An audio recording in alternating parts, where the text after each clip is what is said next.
Mic check 1 2. Mic check 1 2.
Mic check 1 2. Mic check 1 2.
This public hearing conducted by the Committee on Appropriations and Adjudication will now come to order. Notice of the public hearing was disseminated to all local media outlets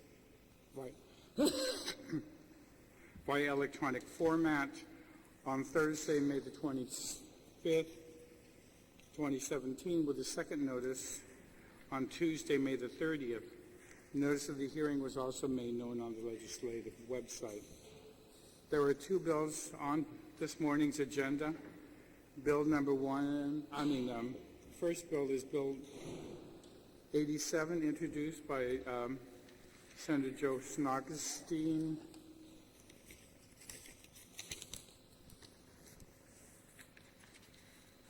And the second bill is introduced, Bill 35-34, introduced by Senator Nicolas. Inasmuch as the two bills deal with the same subject, I'll have the authors or the sponsors make a brief presentation and introduction on their bill, and then invite the witnesses to testify. Senator Agustin. Thank you, Mr. Speaker. Ladies and gentlemen, I'd just like to reiterate the importance of Bill 87-34. We all know that the procurement process has already taken over 2 years.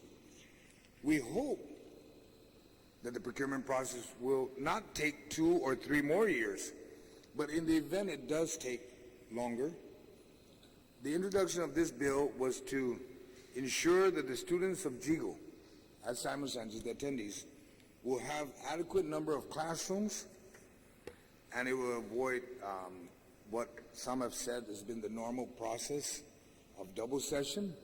I honestly believe that needs to stop.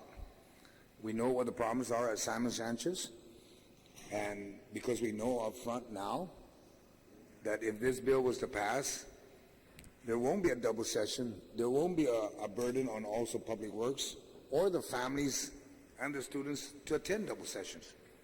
So that being said, the bill introduces specifically to address 5 issues that was listed by the Department of Education of concerns to repair classrooms, take care of the air conditioning, and that equates to about $430,000. Thank you, Mr. Speaker. Thank you very much, Senator Agustin. Senator Nicolas. Thank you, Mr. Speaker, Mr. Chairman, and I appreciate the scheduling of the hearing to address both of these bills simultaneously, as well as the opportunity to have both of the authors speak on the respective subject matter. And the reason I'm deeply appreciative is because we're talking about the same sum from the same source for more or less the same purpose. Bill 87 and Bill 35 are both intending to appropriate the same $430,000 that was saved by Legislature in Guam this year when we made the decision at the beginning of the calendar year to cancel the furniture order for the building. This furniture order cancellation has affected the central office as well as the common areas. And we made the decision early on in the year, Mr. Chairman, because we were intending to set ourselves on a course to be able to set aside money and spend it in a more prudent fashion. Without the furniture, we were able to outfit the building with the assets that you see here today. They're not the most flashy, but they are adequate.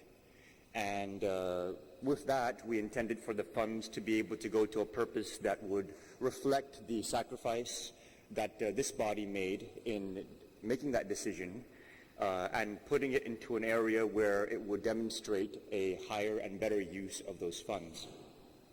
So while Bill 87 is seeking to appropriate that money to repair Simon Sanchez as a holdover to last at most, as the opening statement from the author stated, 2 years, Bill 35 that I introduced is intending to use that money to advance the cash necessary for the new building.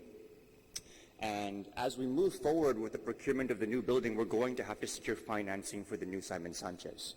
Any dollar that we can put into this new building that is not a borrowed dollar is a dollar that we are not going to have to pay interest on for 30 years on the bond. And so just looking at interest rates today and using a back-of-the-envelope rough calculation, for every dollar that you don't borrow, that's $3 in interest over the life of the bond that you're not going to pay. And so with the savings, we immediately introduced Bill 35, which was much earlier in the year, in order to set it aside for this purpose, as a demonstration of the commitment of Legislature for us to be using the public's money in a way that's going to have a long-term benefit and relieve our people of the burdens of debt. When we introduced Bill 35, we received no public statements or favorable comments from any officials of the Board of Education, which was unfortunate, but we stayed the course because we knew that it was the right thing to do. With the introduction of Bill 87-34, it brought Bill 35 to the forefront because the question became, are we going to spend this money on repairs that are only going to last 2 years, or are we going to spend this money to avert interest expenses over 30 years? Are we going to repair a building that we're going to tear down, or are we going to invest money in a new building that we're going to use for 30 years? I appreciate having both bills heard today, Mr. Chairman, because I think that this actually captures the essence of the philosophical challenges that our community is facing today with respect to the financial decisions that we are making and how we go about measuring the value of those decisions with respect to what is in the best interest of our community.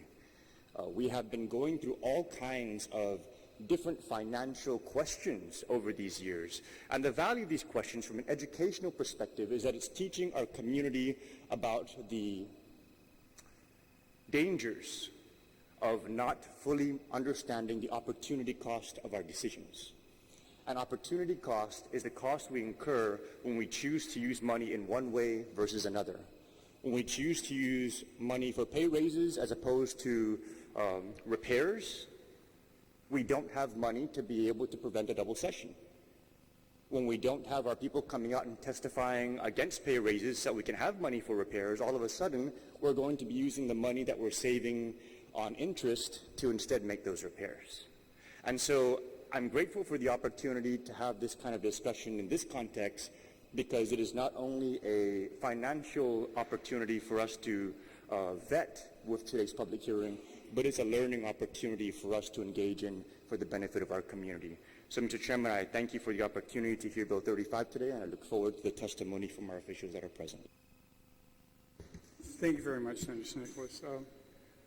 While I'm at it, I probably should introduce everybody that's in the up here. I see Senator Tom Matt at the far end, Senator Nicolas, Senator Talina Nelson, Senator Frank Duggan, Vice Speaker Therese Terlahi, Senator Will Castro, Senator Agustin, Senator Luis Borja Muñoz, Senator Espaldón, and Senator Regine Bisco-Lee.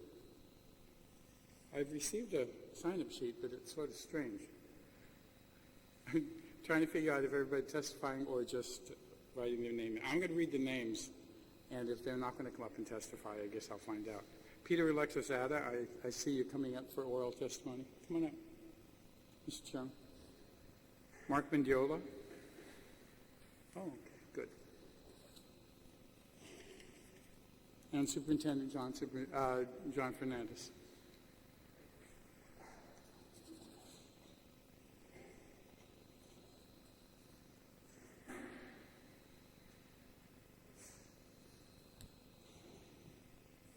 Why don't we start with this panel, and then I'll call the next set.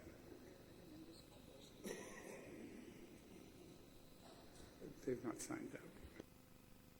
Are there other members of the board that wish to come forward? No.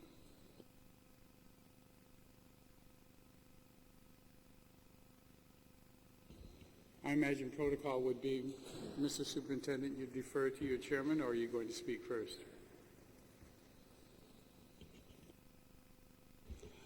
Good morning, Mr. Speaker, Chairman of the Appropriation Committee, Senators, good morning to all of you. My name is Peter Alexis Era, and I'm the chairman of the Guam Education Board. And we are here to testify in favor of Bill number 87. And I have with me here the Committee on the Finance Committee, Mr. Mark Mendiola, and the Superintendent of Education, who will elaborate more in the context of Bill number 87. Thank you very much. Mark. Mr. Superintendent. Oh, Mr. Mendiola. Good morning, honorable senators. Hafide, Mr. Speaker. My name is Mark Mendiola, and I am the chairman of the Finance and Budget Committee of the Guam Education Board. And today I will offer testimony on Bill 87-34. So Hafide, Speaker Cruz, thank you for the opportunity to provide testimony on two bills before the committee, both which would transfer $430,000 from the Capital District Fund in order to benefit Simon Sanchez High School. We thank you for recognizing the need to invest in Simon Sanchez and for identifying funds that could be used for this purpose. It is unfortunate that there are two pieces of legislation essentially competing against one another in terms of identifying the best use of identified funds. In short, Simon Sanchez High School needs funding for both purposes. One, to ensure that the school continues to be maintained in a suitable condition for occupancy by students, teachers, and staff. And two, to begin work on a new Simon Sanchez High School. It would be a travesty if this fact were to be lost in the discussion today.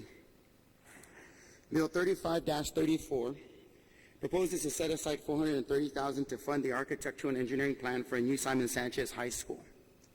There is no dispute that Simon Sanchez High School needs to be renovated or rebuilt in order for us to provide a school that our students deserve. There is currently $100 million set aside for this and other projects, but unfortunately, these resources remain stuck in procurement process, which has been frustrating for all. To fund the architectural and engineering costs for our project, the current request for proposal acknowledges the caps in architectural and engineering costs of about 6%, which is in line with the industry standard. If a rebuilt Simon Sanchez High School were to cost $75 million, for instance, we would estimate architectural and engineering costs to be in the range of about $4.5 million. If this bill were to pass, we would be left far short of being able to retain the services of an A&E firm needed to begin work on Simon Sanchez High School. Such work was envisioned as part of the $100 million procurement law that was authorized by the Guam Legislature and moved forward by the governor. By setting aside these resources without the promise and reality of additional resources to fully fund the A&E costs, it would essentially result in being able to meet neither goal of caring for the facility now and preparing for a new facility for the future. Bill 8734 proposes to make an immediate use of $430,000 to help shore up the existing facilities so that we can address the current needs of the school and keep it in normal operations while we work on long-term solutions. This $430,000 can go a long way to address the classroom needs, roof leaks, air conditioning, canopies, gym repairs, and other issues that are impacting the school today. By addressing these needs, we believe we can keep our students and teachers in a safe facility over the coming years and continue operating under a normal schedule. The goal is safety. On May 16, 2017, the Guam Board of Education approved a resolution seeking $1 million to address these and other critical needs that have continued to merit the attention of our building and health inspectors. Bill 8734, due to the limited funding available, has prioritized the items for funding based on our earlier estimates. We appreciate this, but would ask for language in the legislation that will provide some flexibility in using these funds so we can maximize the positive impact on the schools. Should the bid for the work come in lower than estimated, we would request that the ability to shift those savings into other areas of work that might come if it is over the estimate. We would also like to expand the number of issues identifying in order to provide an opportunity to take existing funds, be efficient in their use, and fund as many projects as possible. For instance, the bill did not include any repairs to the gymnasium louvers or roll-up doors. While this may not seem like a critical issue on paper, let me assure you that Simon Sanchez Gym is not an air condition, and we rely on air circulation to keep our gym at a comfortable temperature for our students. When louvers break down, we are required to remove them, and because we cannot replace them, we've had to board them up with concrete board. The roll-up door, which is stuck, is closed in a closed position, needs to be repaired so we can allow some airflow through that means as well. If we're able to maximize funding to address these projects, we would like for an opportunity to shift some resources accordingly. The resolution approved by the GEB expressed support for Bill 8734 and would also ask that legislators continue to work to find additional resources of revenue for Simon Sanchez High School. Again, thank you for your attention to Simon Sanchez High School. It is our hope that we can fund the immediate repairs needed for the school, needed at the school this summer, which will be included in Bill 87-34. Thank you very much, Mr. Mendiola, for your testimony this morning. Mr. Fernandez, if you can identify yourself for the record and proceed, please. Good morning, members of the committee. I'm John Fernandez, Superintendent of the Guam Department of Education, and I have a separate testimony that has been submitted, so hopefully all of you have a copy. And I won't go over all the pieces of it since some of it is simply has already been stated by our Finance Committee Chair, Mr. Mendiola. I do echo the same sentiment that, you know, we do have one source of funds, but we have two distinct purposes that are outlined in both bills 87 and bills 35. And I would agree with the board that there is a need for both. And I think that the discussion that the legislature is going to have today is mostly amongst itself in terms of what's the best use of those funds. But I would want to say to you on behalf of the department that there are funds needed now for the current needs of the facility. And we all share the same sentiment that we would like to see the long-term solution come to fruition. And that long-term solution is the overhaul of the Simon Sanchez High School facility as envisioned by the laws that have been approved by this legislature and signed by this governor in order to procure up to $100 million worth of work, not just for Simon Sanchez, but for the remaining schools. So we come to you saying that we need the resources for both purposes, and we are grateful that the legislature has come together to at least propose this offer of $430,000 to try to meet the needs of Simon Sanchez High School. These needs were, in fact, identified not just by the school administration, but also on several visits to the school campus by members of the Guam Education Board, stakeholders in the Simon Sanchez community, and as well as members of this committee right here. Some of you senators have been there for the town hall meeting, but also for walkthroughs of the facility to, I think, validate what you've been hearing from the Simon Sanchez community as a need to figure out how we're going to move forward with this long-term solution. The Guam Education Board did, in fact, provide in it a very formal position in GEB Resolution 2017-08 in support of Bill 87. And I think the priority there was to find funding used to address immediate health and safety needs at Simon Sanchez, as well as to maintain the continuity of operations while the procurement for a renovated or rebuilt facility moves forward. We are all disappointed that the procurement is not yet completed, because we agree again that the overhaul of a campus is going to be much more important for the long term than what we can agree on as temporary fixes and band-aid solutions that will get us to that point. But we also need to be able to assure administrators, teachers, staff, parents, and students that their campus remains a safe facility when they return to school in August. And I believe the funds being provided through Bill 87 will go a long way towards providing this assurance. I think, to be sure, as mentioned in Mr. Mendiola's testimony, there is a need to move forward, and we would love to see the work started on the A&E side for the Simon Sanchez facility. It is work that is included in the ongoing procurement that is before the OPA on appeal, and we expect a decision from the OPA within the next week. I believe June 8th was the target date for a decision on the current protest. Our concern is that, you know, we normally anticipate that the A&E costs will come in at around 5 to 6% of total project costs. So with Simon Sanchez High School, if it comes in at the $60–70 million range, we're already talking about $3.5 to $4.5 million. And so the issue is, if we set aside the funds, and we believe it's the right investment to set aside $430,000 to seed the Simon Sanchez Building Fund, we're going to have to wait for the identification of additional resources of $3.5 million before we can start on the A&E work. And that's something that we considered when discussing with the board as to what the alternate approach is.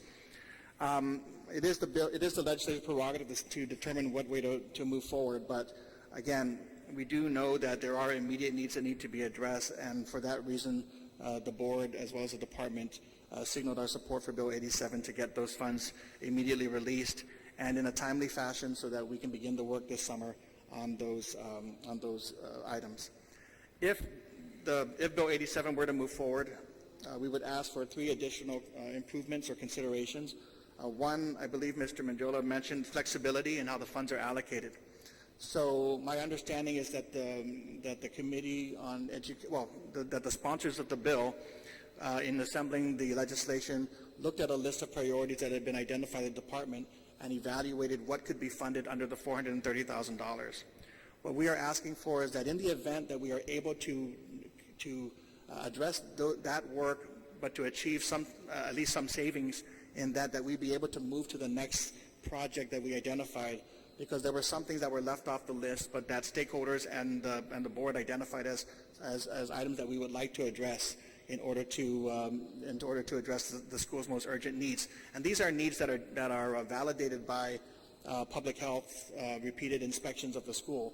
So areas like the gym, areas like painting, I know that some people, even among us our board, have said that painting is not a top priority, but we do know that we continue to get repeat demerits every time public health comes. So, and there are things that go towards, we're talking about a 2-year plan. There are things that go towards, lifting the morale of the students and the community stakeholders there that will go a long way. We are open, as the sponsors of the bill have suggested, to looking at partnerships to do that if there were resources outside of this $430,000 that could be realized. And so we're willing to work on that in that direction. But there are items on that list, including the gym repairs, that we had hoped could be addressed. And what we're asking is for flexibility within the $430,000 to try to address those needs if we're able to achieve efficiencies in the spending of those funds. Number 2, I don't have an exact language yet, but we would like to, if the committee is going to opts to move forward with this particular bill, we would like to be able to work with the committee on looking at any improvements to the procurement portion of it. Right now, we do believe that we have the ability under current rules. We just wanted to discuss that consideration. And let me just let you know how we're thinking about this. Number 1, we don't know when the legislature would move to act on this, but if it acted towards the end of June, we would use the month of July to complete the procurement process, not just putting the work out and receiving the bids, also going through the bonding process and all of the all the necessary paperwork to get to a notice to proceed. Under that timeline, we are estimating that we would begin work on August 1st and within 45 days complete the work, which would take us into September 14th, about a month after school starts. Now, that doesn't mean that all the work would just be completed on that day. We would prioritize within that time frame to achieve the most essential pieces of that work so that we could begin on a normal schedule and operate under our normal schedule and open up on opening day. We're working with the school over those contingency plans to make sure that in the worst case scenario, if we're talking about completion of all the work by mid-September, that we're still able to be open on day 1. That might mean some adjustments to where the students will be, where classes will be held on campus. It'll depend on our ability to do some of the work earlier and to prioritize the work that will enable us to maximize classroom space. But that's just one consideration. Again, we don't have a magic language for that, but we were looking at that, and our time frame is starting in July 1st with the procurement process, starting the work on August 1st, building in time for all the approvals that are necessary and so forth. I think we're happy to share our timeline with you as well if you'd like to see how we're kind of thinking through that process. The other part of it goes along the same lines of with regard to expediting the work. If the committee does decide to go forward with this bill, we would ask, knowing that you have your own rules and prerogatives and preferences, for any way that the legislature might be able to expedite a vote on this legislation. That, again, would assist us. We're anticipating on our timeline that a vote would take place, if it did, at the earliest, close to the end of June. Of course, we're saying if there's any way that we could move it forward, then we would make that request and work with you to see if that's a possibility. So one other point before I close is that there are some who may be attributing the urgency of the legislation of Bill 87 to a desire to avoid a double session. And I know that that's maybe some on our side have said that. I know members of the committee may have offered that. I know the Simon Sanchez community, members of the community may have said that, a double session, because of the inconvenience, because of the disruption, is a problem. In my role as superintendent, I'm preparing for all contingencies, and that includes a double session. I think it's been said in public that it's been done before, and it can be done. And that is the truth of the matter. So if we are unable to provide the necessary classroom space for the kids that are anticipated to be there this year, we are actively considering a double session. That would not be our first resort. It would be our last resort, but it is something that we have to plan for as management. I do want to make sure that it is clear that when we did this in 2012 with GW, we did it for a semester. And in order to make it work, we had to work with DPW to ensure there was a sufficient number of buses and bus drivers, and that we were able to account for. At that time, they went and had to rent buses in order to provide the necessary busing services. And at that time, we had to pay for overtime for the bus drivers. And anytime staff work longer than an 8-hour day, because we know we would have to deal with our current staffing contingency, if they're working to cover, in any event, if they work at night or if they work overtime, we are obligated to pay them for those amounts. The amount spent back in 2012 for that first semester at GW was around $79,000. So we're estimating that if we did run a double session, that is an option for us, but we would ask the legislature in that event to consider an annual amount of $160,000 in that range to cover those costs. And with that, I'm at the conclusion of my testimony. I did include, as a reminder for all of those who visited, these are the current conditions of the facility. We know that we want to replace it, but there are photos that we included as part of the testimony to remind everybody who's been there the condition of our temporary classrooms specifically, which are at the center of the improvement work that we're trying to get done over at Simon Sanchez. So thank you, Mr. Speaker. Thank you very much, Mr. Superintendent. I have several questions. You made mention of the architectural and engineering. You have several high schools under your jurisdiction already.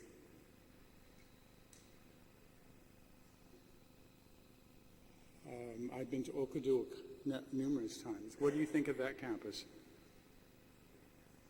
What do the teachers think about the layout of the Okuduk campus and the way that was built?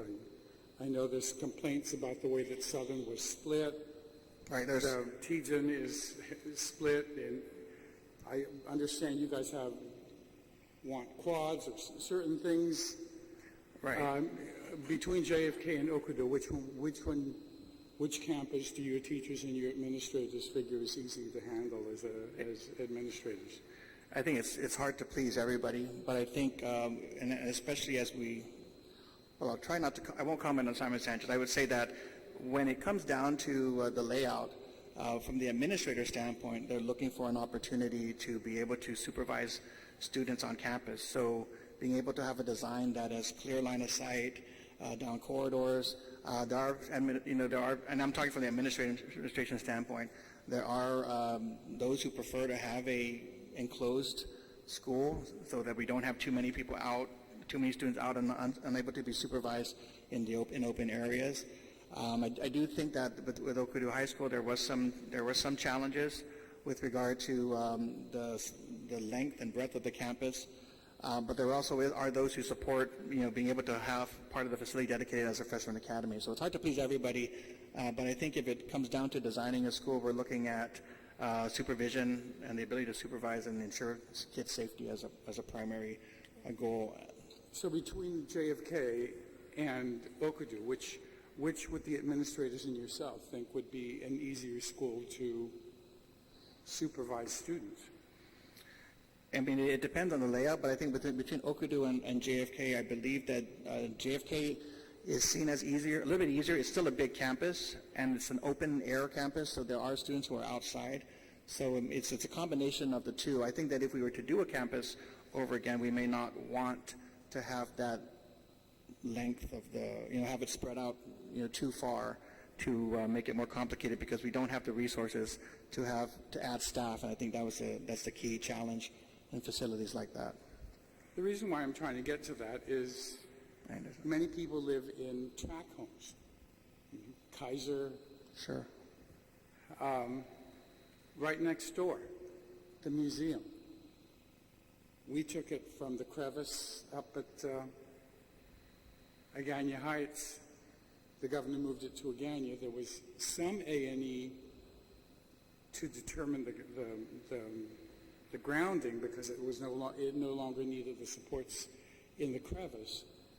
But we took the basic structure and brought it over.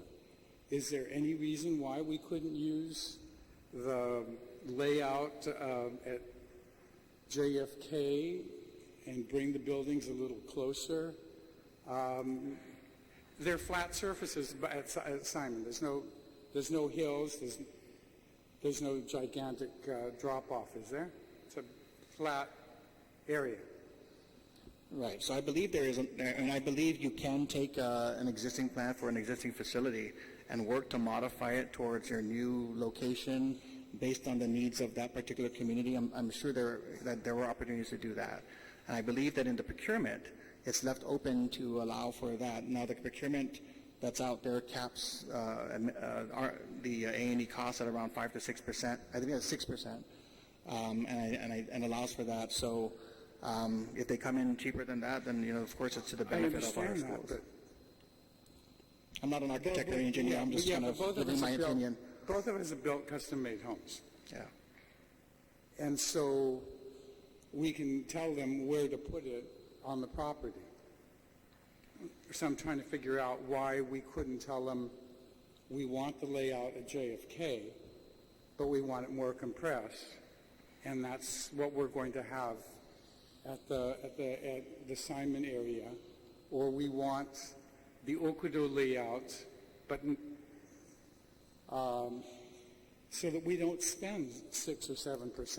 I'm trying to figure out if there's a savings that's possible. I don't understand why the wheel has to be invented every single time we build a high school. I understand we shouldn't use that wheel that built Simon. Right. But there are some examples that you currently have that would save us some money in A&E that people are talking about today of trying to assist in getting that part done. So I don't disagree with the direction of your comments. I mean, I think, could we achieve savings in A&E costs? That is a possibility. Now, the issue here is that we do have experience with 2 schools. Let's just take Okudo and JFK. In fact, the teachers and administrators and staff have had an opportunity to go to both schools. So in scoping out the work associated with Simon Sanchez High School, we did gather that input. We did get the input of those who've been at both schools to ensure that we're taking the best of both schools in order to achieve what we hope will be a better design for Simon Sanchez. Because as I said, there are advantages to both facilities. Now, JFK was a renovation. Okudo they built from scratch, and so there are other benefits with regard to ensuring that there's flexible space in the school, ensuring that it's wired, and so forth.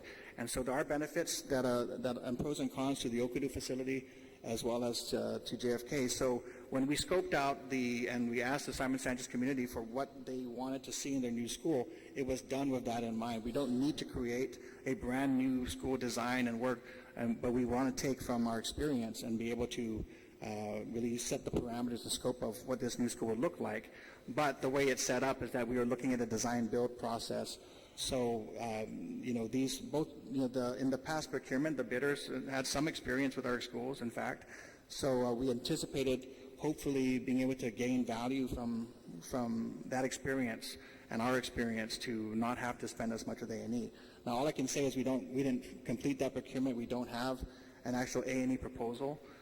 but we did cap it. It is capped in the, I believe that's even by legislation, capped at A&E cost at 6%. So going by that amount, it's hard for me to say that $430,000 is enough. No, I know it's not. Right. So it's not enough. So I don't know exactly what that amount will be, and I don't know how to project that. I mean, I think the idea is we don't want it to be as expensive as possible. We'd like it to be something that we can afford. But at this point, the way I look at the... But paying an architect an additional $400,000 and saving 6.6 in a $7 million A&E would go a long way to dealing with other areas at the school. Maybe better, I mean, some... No, like I said, we're not looking to have the most expensive A&E costs. And so what I'm saying is that you're asking a question about right now that, as I reflect on it, without having a proposal to review, and I'm looking at those costs and trying to achieve those efficiencies, we're talking about pieces of paper. So right now, I'm just saying I agree that we would want to have a cost-effective A&E proposal that meets the needs of the school. But that's part of what's in the procurement process as envisioned, and that's the only conversation we've been having. In your testimony, you encouraged that we move this along as quickly as possible so that you can do what needs to be done immediately up at the Simon Sanchez High School. Right. The amount that is being given by the legislature, or the legislature has foregone, is about $430,000.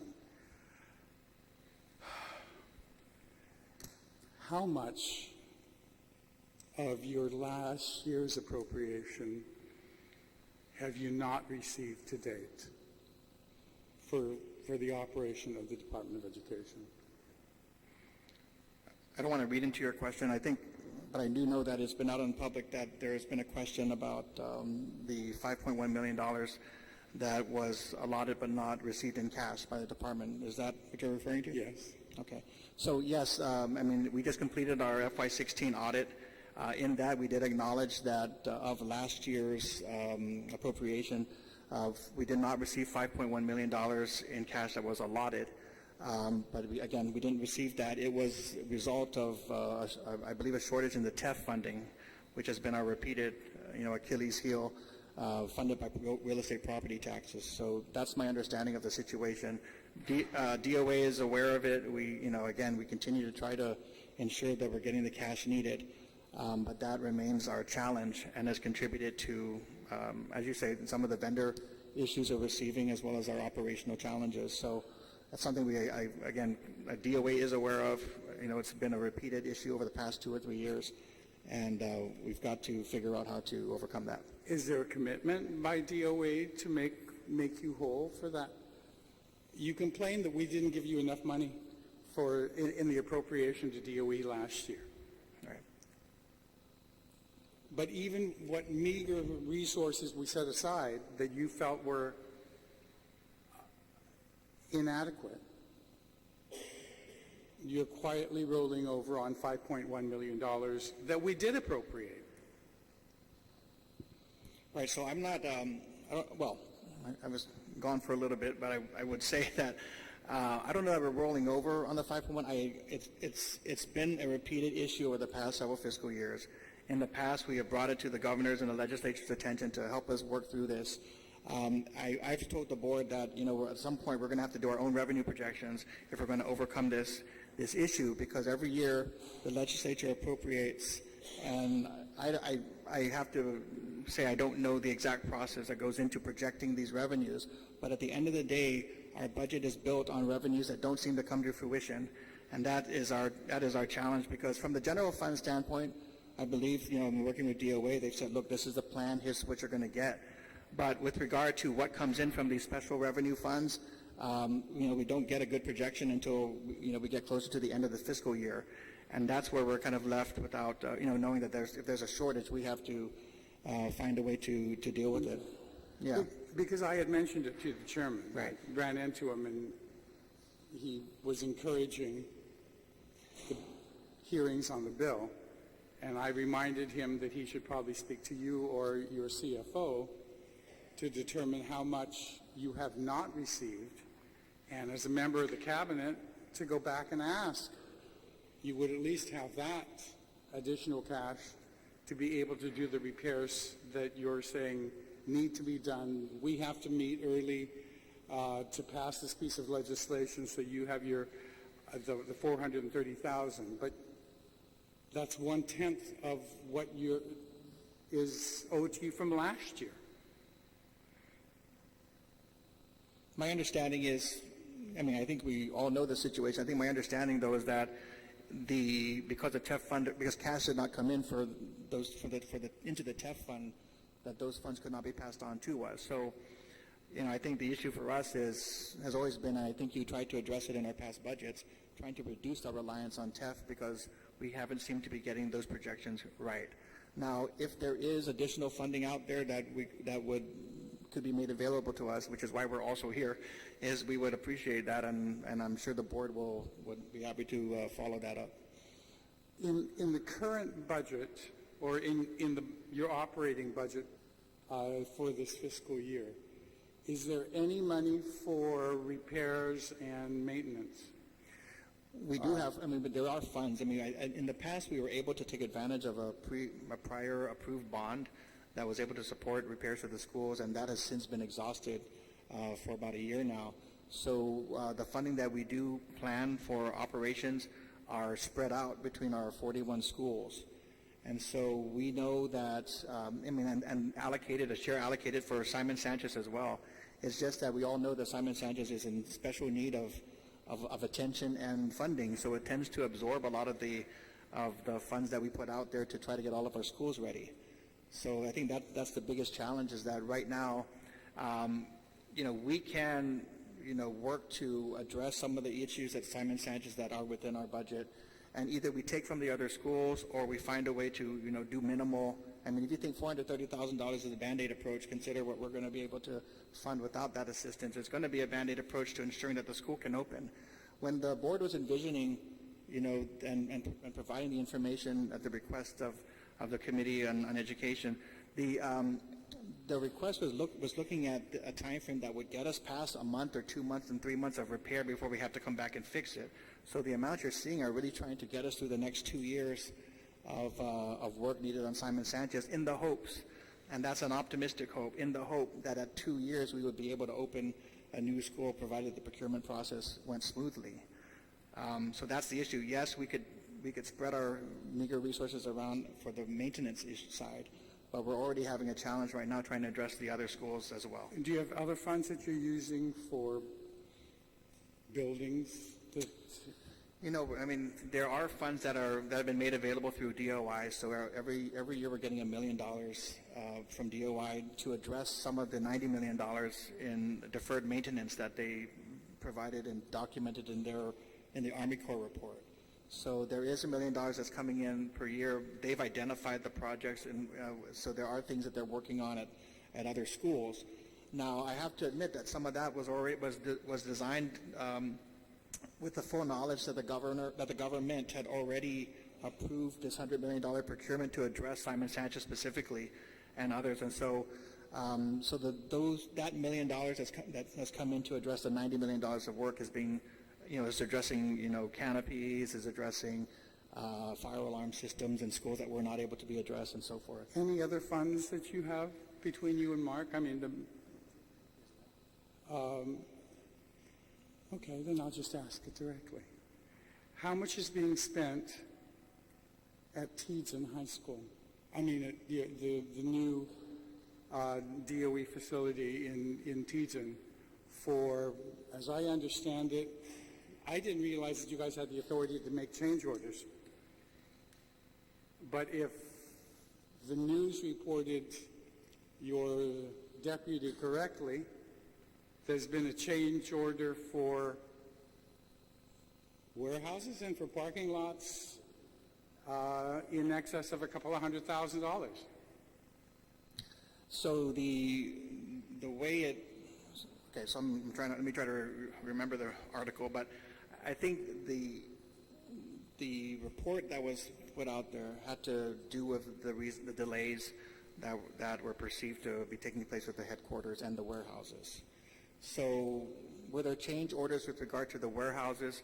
There was an earlier, and I believe very transparent, effort to modify the lease to achieve a land swap that would have, and it was supposed to be a no-cost land swap to be able to forego the construction of 2 new warehouses in exchange for 3 existing warehouses and land sufficient for multiple ways of egress and ingress into the site. That amendment did not get approved, and so in March, I believe it was, of this year, we decided that it was just too. I mean, we were not getting anywhere with that, so we might as well move forward with the existing plan and try to make do of that plan. It didn't seem like there was any possibility of a solution without further delay. So we decided to move forward with that. So that request was, I don't know if that was necessarily a change order. It was more along the lines of we would like to see a fundamental material change to the lease agreement that would come at no cost and provide a better opportunity for us to consolidate all of our operations. The discussion about a parking lot, I'm not sure whether that's, it was a request. I don't know if that will end up being approved or not, but it was to try to provide, again, better use of the site as is. Right now, just the way the property is lined up, it's like a gerrymandered district. And so it's very hard to get in and out, and we were trying to find the best ways to not intermingle heavy equipment with cars and so forth. So we're working on solutions for that. Now, the issue with regard to that, any of those funds come out of the collateral equipment funding that was set aside in the lease agreement, and managed to outfit all of the facility needs. And so it was coming from within that same amount of funding. I mean, you and I have had this issue about Teads-In since the very beginning, because as I chastised you that first time when I heard about it, was that how could you prioritize new offices costing $2.8 million a year in this new contract, when Teads-In lays fallow, rotting?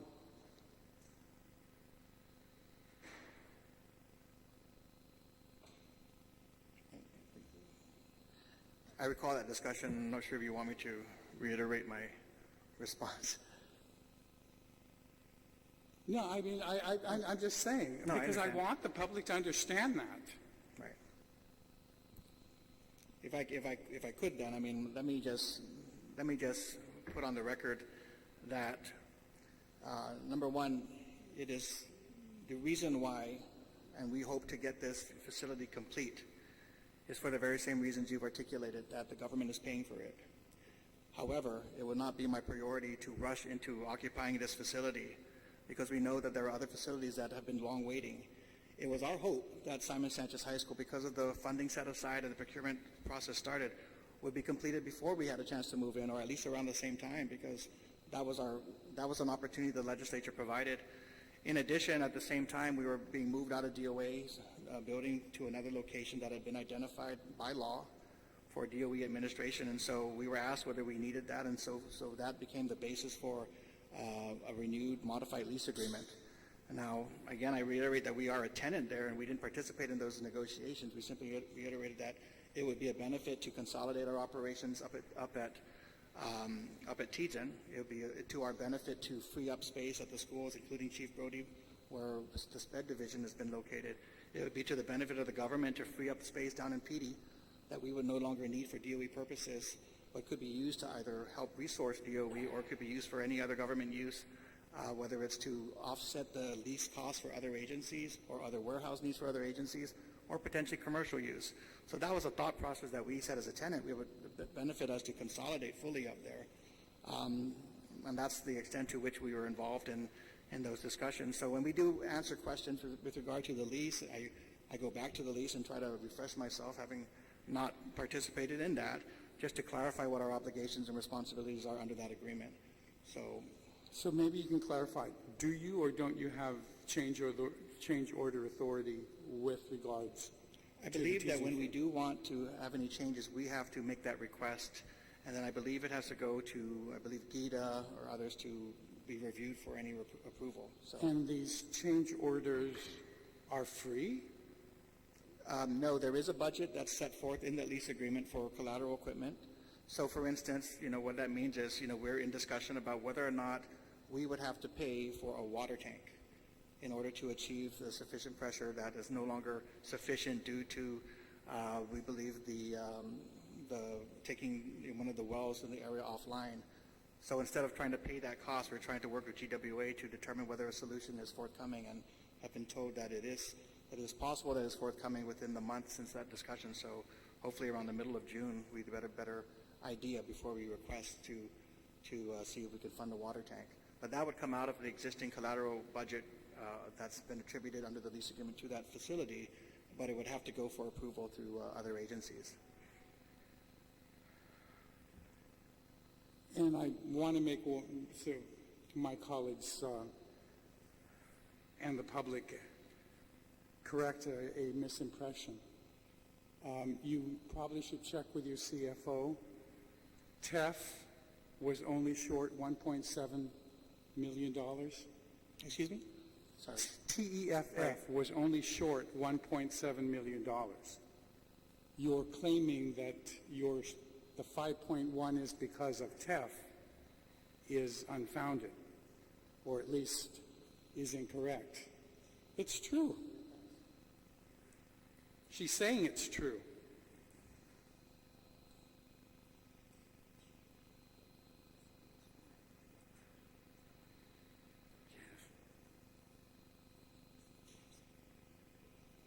Okay, please allow me to check back with my CFO. I stand corrected if that's the case. Thank you. So there's still 3.4 from the general fund. That between the three of you, with access to Adelup, Cannon should get all the cash that you need to be able to do the repair.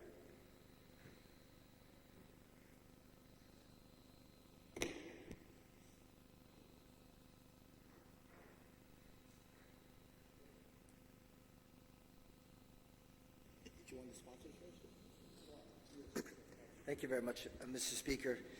I guess I'm just going to focus on the proposed legislation because, like Mr. Fernandez and a couple of you have alluded to, this is cash that would be remitted directly to DOE, specifically outlining whatever purposes is set forth. So whether it's for the A&E, to be able to support the A&E, I think the Speaker already has highlighted possible cost savings with the A&E and taking the JFK and the Okodu A&E design and having it site adapted to the community of Simon Sanchez, because certainly we need to ensure that the community of Simon Sanchez has direct input in terms of what facility and what accommodations are provided to them. So I guess the question I do have is, first of all, Mr. Fernandez, thank you for asking that the legislature act expeditiously on this legislation, because certainly with the concurrence of the Speaker and the members of the legislature, if we're going to move forward with this piece of legislation, which I believe we should, we certainly need to ensure that quick action is taken so that DOE can be able to work within the restricted timelines of the summer. I guess the question I was going to ask Mr. Fernandez is, we know what the situation is at Simon Sanchez. We know that you need to immediately replace, if I'm not mistaken, 9 temporary classrooms. What would be the estimated cost of those 9 classrooms? Because I know that is a major factor to considering. If those buildings are not replaced, classrooms are not replaced, a major factor towards considering double session. The estimated cost, and I think it was included in the bill, was around $243,000. That was our initial estimate, although the board has asked us to look at what ways we can come in under that amount. So, $243,000? That was your initial estimate that I believe formed the basis of the bill. So the estimate or the funding that would be provided would be inclusive of addressing the 9 classrooms, yes, if in fact that's a decision of the legislature. I guess the other question I would have or suggestion is, we have a lot of people resources out there in the community that has partnered with DOE in the past. And I hope I'm not stepping over the line when we're talking about people resources with expertise, and such as the Guam National Guard. That's one component in terms of being able to reach out to the general, the adjutant general, and seeing if by any chance, as part of the training for his personnel, that they provide direct support, whether it's the construction of the classrooms or the refurbishment or repair of some of the facilities up at Simon Sanchez. That's one option.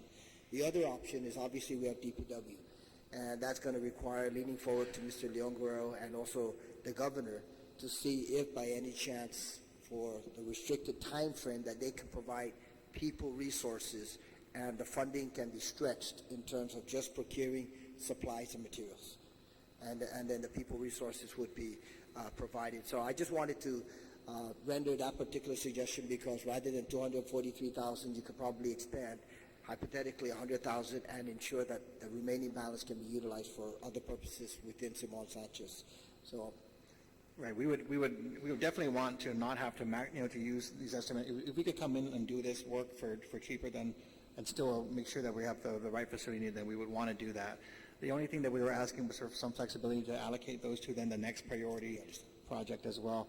I do want to say that the National Guard and Department of Public Works have been good partners with us in the past, and in fact at Simon Sanchez as well. So we're getting ready to go into summer to school readiness, and that involves all the partner agencies as well. So anything that we can do to leverage that to assist us in our work, we will do that. please, if you can, because certainly that will go a long way in terms of trying to stretch the dollars that would be remitted if, in fact, the legislation is passed. So I look forward to deliberating this piece of legislation. I believe that we definitely need to move forward to provide the resources. Albeit, budgetarily, the Speaker is absolutely correct that whatever funds are appropriated should be remitted during the course of the entire 12 months of the fiscal year to DOE. But in this case, we're talking about hard cash that would be dedicated for specifically to support Simon Sanchez and the students there. So I thank you for your testimony, gentlemen. Thank you. Thank you, Mr. Speaker. Thank you, Mr. Speaker. Thank you, Mr. Fernandez and Mr. Ada and Mr. Mignola and all of you from DOE and Simon Sanchez that are present. Could you please clarify what was the plan when they were during the procurement of the new building for Simon Sanchez? What was the plan for the classrooms? Was school going to continue there? Were you going to use this existing structure? So the plan was to continue operations there over the period of time that we would be procuring for a new facility. So while it was being constructed, during construction? Correct. So in the current procurement, it's set forth that because of the size of the Simon Sanchez site, there is sufficient land to construct a new facility. And so we don't foresee the interruption of operations at Simon Sanchez High School while there is new construction, and the proposals are going to be shaped in order to achieve that. So that's one. That was one. That's the answer. I mean, that's the direct answer to that. So in the meantime, we were to develop and try to maintain the school through that period. Except right now we're talking about now that period is becoming more and more extended. So that's been the challenge for us. All right. And what about? Did you say that so I got a copy of the resolution for where the DOE is requesting $1,012,000 to fund, and then they give a list of items that need to be repaired at Simon Sanchez. Correct. And part of this is the restoration of 9 temporary classrooms, restoration of 2 classrooms in the existing building, and many, many other things. But did you say that this restoration is to hold the building over for 2 more years? Is that, if it was going to be for less, would this be reduced? So what we would like to do, is to focus the work on trying to maintain these facilities for the next couple of years, at the least. Now, and so if we can come in for less money, it would be if the legislation is approved and we find a way to come in at or a bid comes in lower than that amount, it would still be for the same purpose, to do sufficient work to address the issues of the temporary buildings, to have them be in good shape for the next 2 years. Otherwise, under our current approach, it's really been, some of it has been cosmetic at best when a wall, some of it has been to replace the flooring every year or sometimes more than once a year, because it's a temporary building. It's not supposed to be permanent, but in fact, these things need a lot of work. So when we were asked about the needs and what the true needs are with the school, we didn't say we just need to get the school open on time, because we can do that. But the issue is those temporary classrooms are in continual need they're really in need of renovation if they're going to be used for the next 2 years.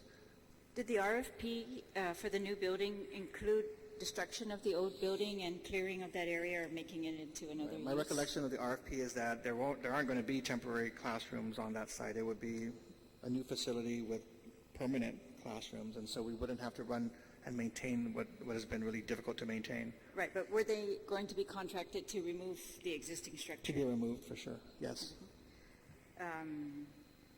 And then the speaker talked about the 5.1, or you've mentioned the 5.1 million not received in FY16 due to shortage in TEFF funding, and that the speaker said this might be only 1 million, so that's FY16, but I didn't catch what's the amount for FY17? How are you tracking for FY17? So we are due to meet with DOA on that issue regarding TEF. So let me just, again, I just want to say I stand corrected if a portion of it was general fund. I mean, I've had my meeting with DOA and reiterated our need for continued inflow of cash, and we continue to do that. So the big issue now is where TEF will come in by the end of the year, and whether we'll be able to get the cash associated with that amount. So that meeting hasn't occurred yet, but it'll occur before the end of next week. So the last time we were here before the committee, we were again tracking a funding gap, and that was due to the fact that DOA was not releasing funds, especially from the TEF fund, probably because we hadn't received the second installment of payments on that fund. So we hope that it'll be a better picture than prior years, but the TEF issue has been a repeat issue, and we've continued to fall short. So that's been one of the issues there is that, and I've discussed this with the board, is that sometimes, I don't know how we're going to do it, but we may have to find a way to kind of short ourselves until we get a better handle on the TEF cost, because we're relying on... Yes, but that's only 1/3 of what you shorted. No, I understand what you're saying about So I the really do FY16 think amount. we should stop blaming TEF, and even the members of this panel, stop saying that there's a TEF shortage. It's not. Let me say that that you pointed out that there is a portion of it as general fund, and I will work with the board and with the administration to see what can be done in that regard.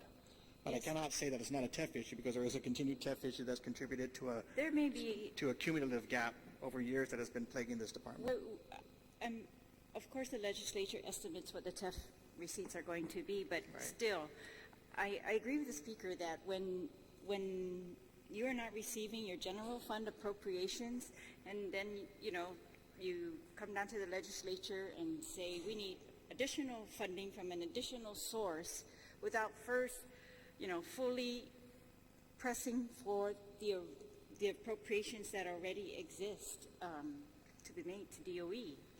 I guess that's what we're looking for. That's what I'm looking for. That's what I think the public, and the senators are concerned about. It's like we all need to do our share to.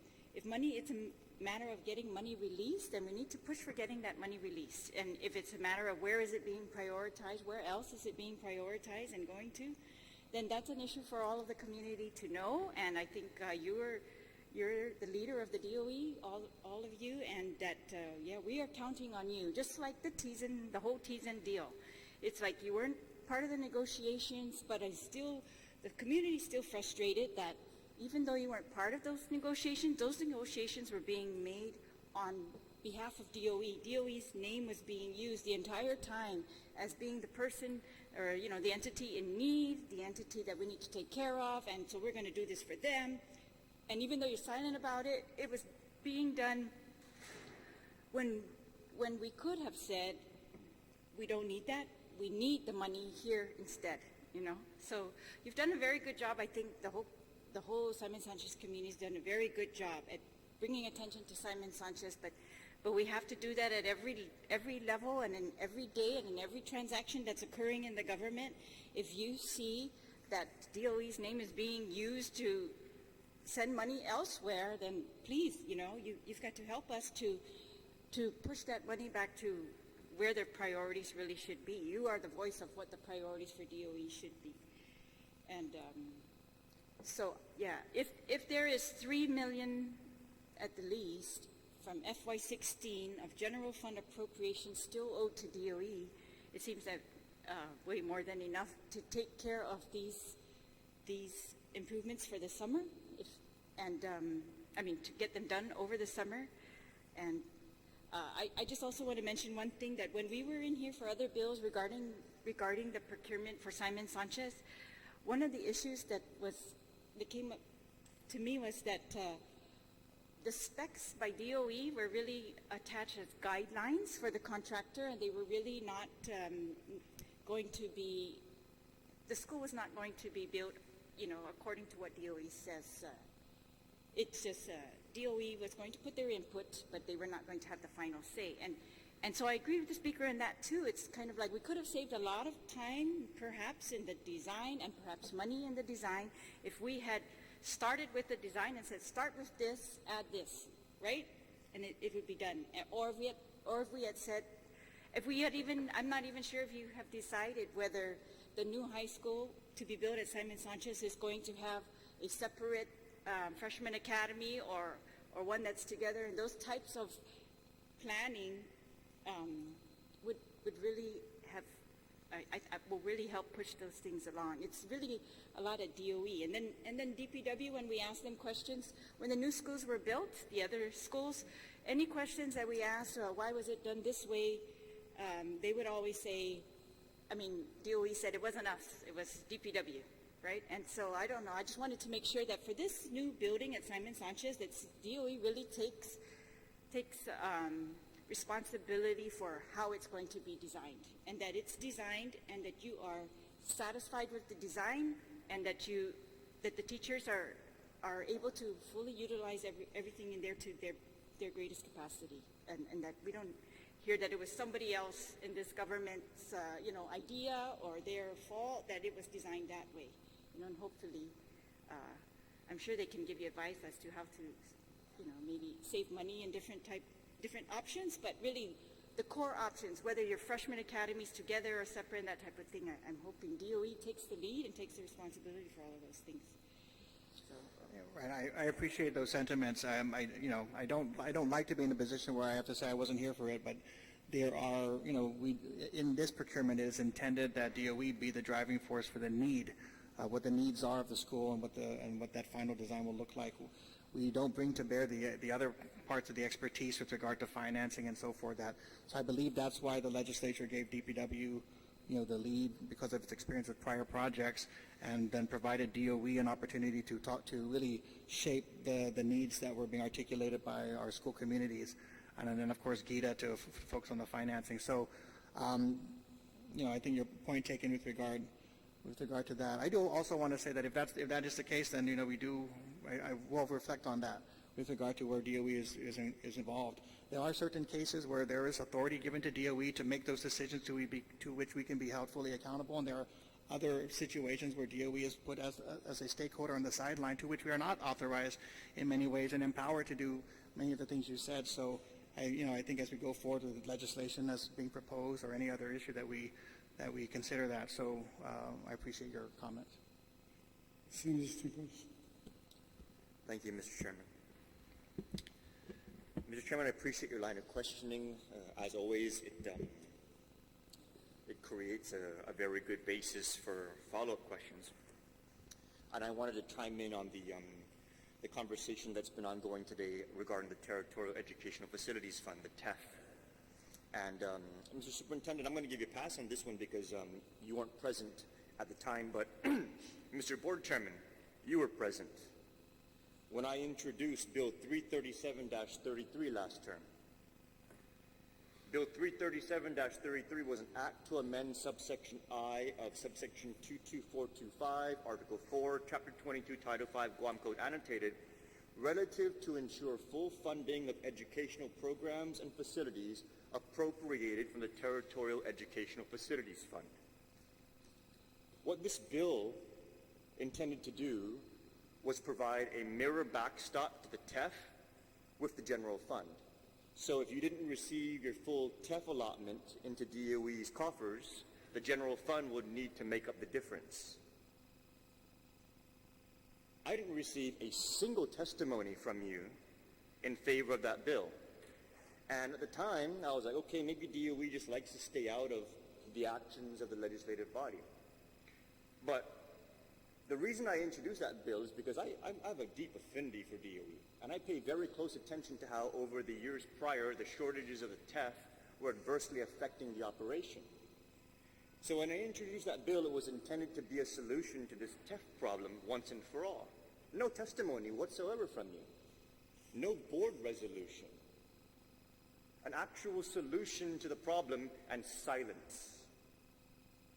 And you know, for me as a lawmaker, I'm kind of used to not getting as much support as, you know, I would like when I introduce measures. Politics always gets in the way, but I assumed that the reason the board was silent was because the board was always going to be silent. And to see this resolution today in support of a bill to spend money on a 2-year repair while the board is silent on measures that are going to actually solve your problems is very disturbing to me. And I wanted to put that on the record because you need to be consistent. If you're going to be getting involved in the legislative process in order to solve DOE's problems, then get involved when they're actually solving the problems. Your silence, sir, is deafening on Senator Tom Adda's Bill 28-34 and Senator Tom Adda's Bill 58-34. Both are intending to fix the procurement problems that are delaying this Simon Sanchez rebuild. Silence. No testimony in favor, no board resolution. No, I'm not done.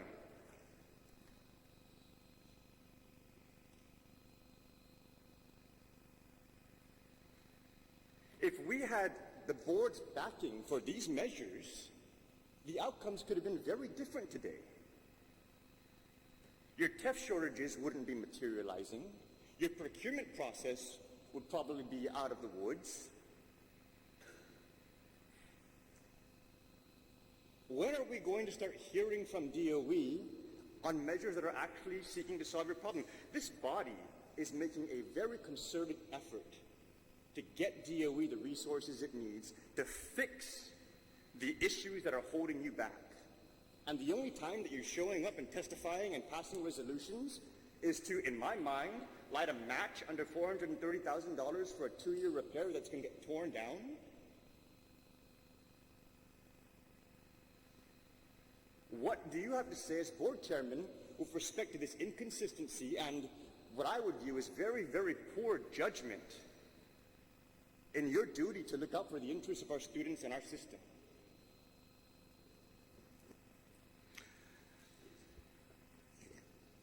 Thank you, Senator, so much for your statement. When I'm reading the legislation that you had introduced, it was very specific for architectural and engineering. The issue we have today is an immediate one, which is to repair the 9 classrooms to avoid any possibility of a double session. That is what we are addressing today. Frankly speaking, we are not going to see a Simon Sanchez new building in 2 years, maybe, because of the construction. What we are addressing right now is the repair of the 9 classrooms, the $430,000 and Senator Lee's legislation, which I'm very grateful, Senator Lee, that you did that, is what we are addressing today, Your Honor. You're not answering my question. Where is the board on Bill 28?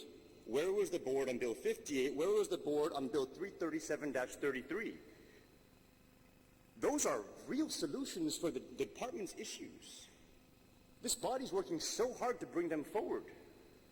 We're getting vetoes that are stalling the new Simon Sanchez, vetoes that are preventing you from getting your TEF problem solved. Silence.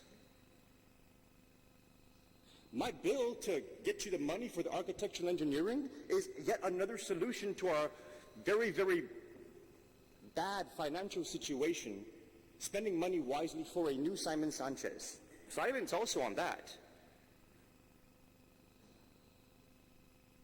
Is the board going to be entertaining a resolution to support Bills 28 or Bills 58? And if I reintroduce a bill to fix your TEF problem, will we get a resolution for that too? Or is it just going to be for something like this that's so temporary? Your Honor, or Senator, your legislation that you had introduced, as you all know, going back in history of Simon Sanchez, the procurement, we've been waiting to see a resolution. And it did not look like it was getting anywhere with the procurement. We didn't want to interfere in the procurement process. So sometimes if we, sometimes we have to use best judgment. When this body's introducing legislation to fix a problem, your input is not interference. Unless you're implying that the legislation itself is interference, but it isn't, because it's trying to fix the issue. Senator Ada has been doing a lot of hard work trying to fix your procurement problems, and you're not saying anything to support him. We're introducing measures to fix your financial problems, and you're not saying anything to support it. But when it comes to burning up this money on a 2-year building that you're going to tear down, all of a sudden the board has a resolution and you show up to testify? I'm really having a difficult time understanding what kind of rational basis the board is using to support legislation in the interest of the Department of Education. And you're still not in any way explaining it to me in a way that I'm going to be able to feel comfortable going forward that this board is going to continue to operate in the best interest of the department.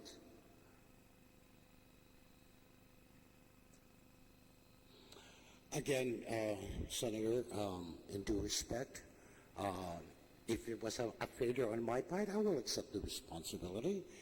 However, we are addressing an issue right now that we need to address, which is to avoid a summer, a double session come for the school.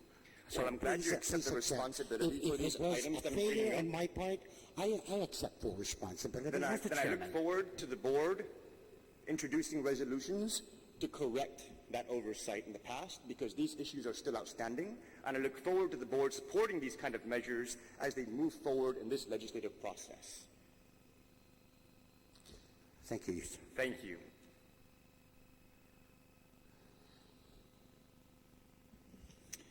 Thank you very much, Mr. Chairman.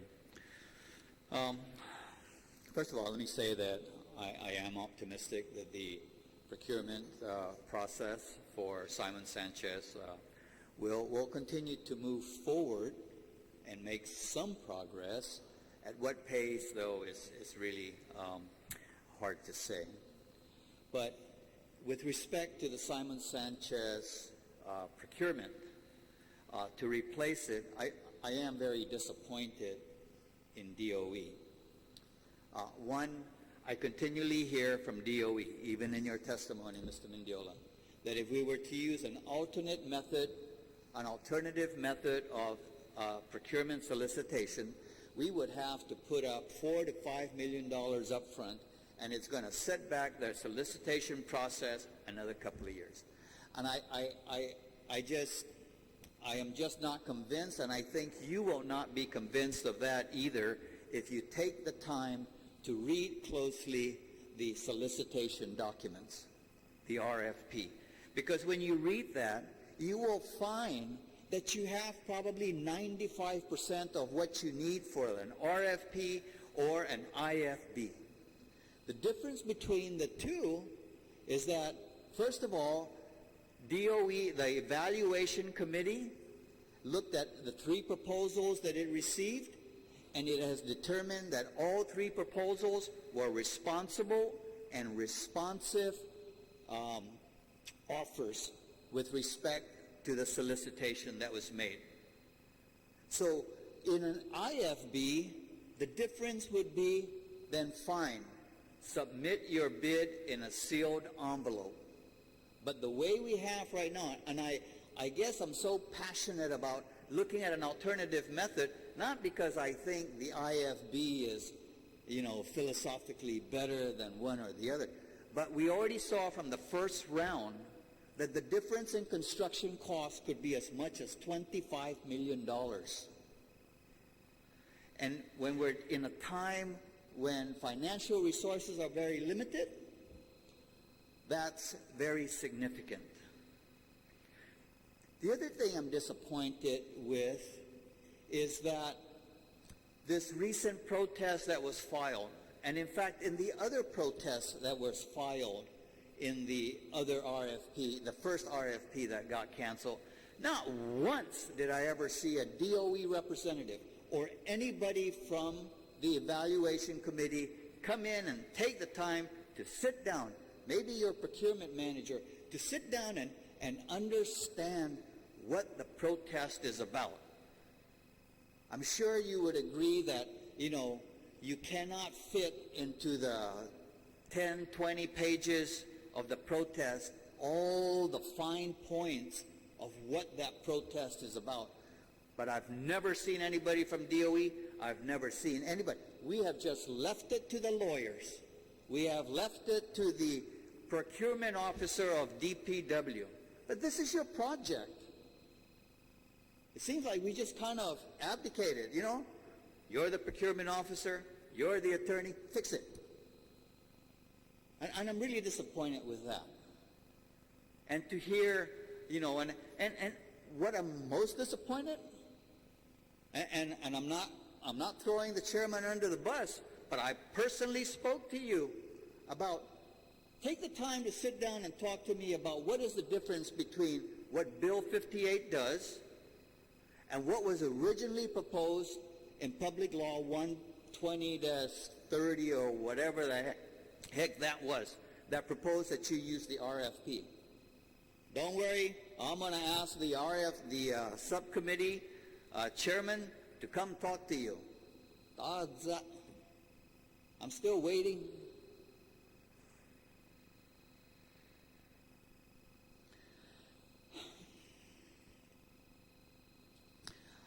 I do have a couple of concerns.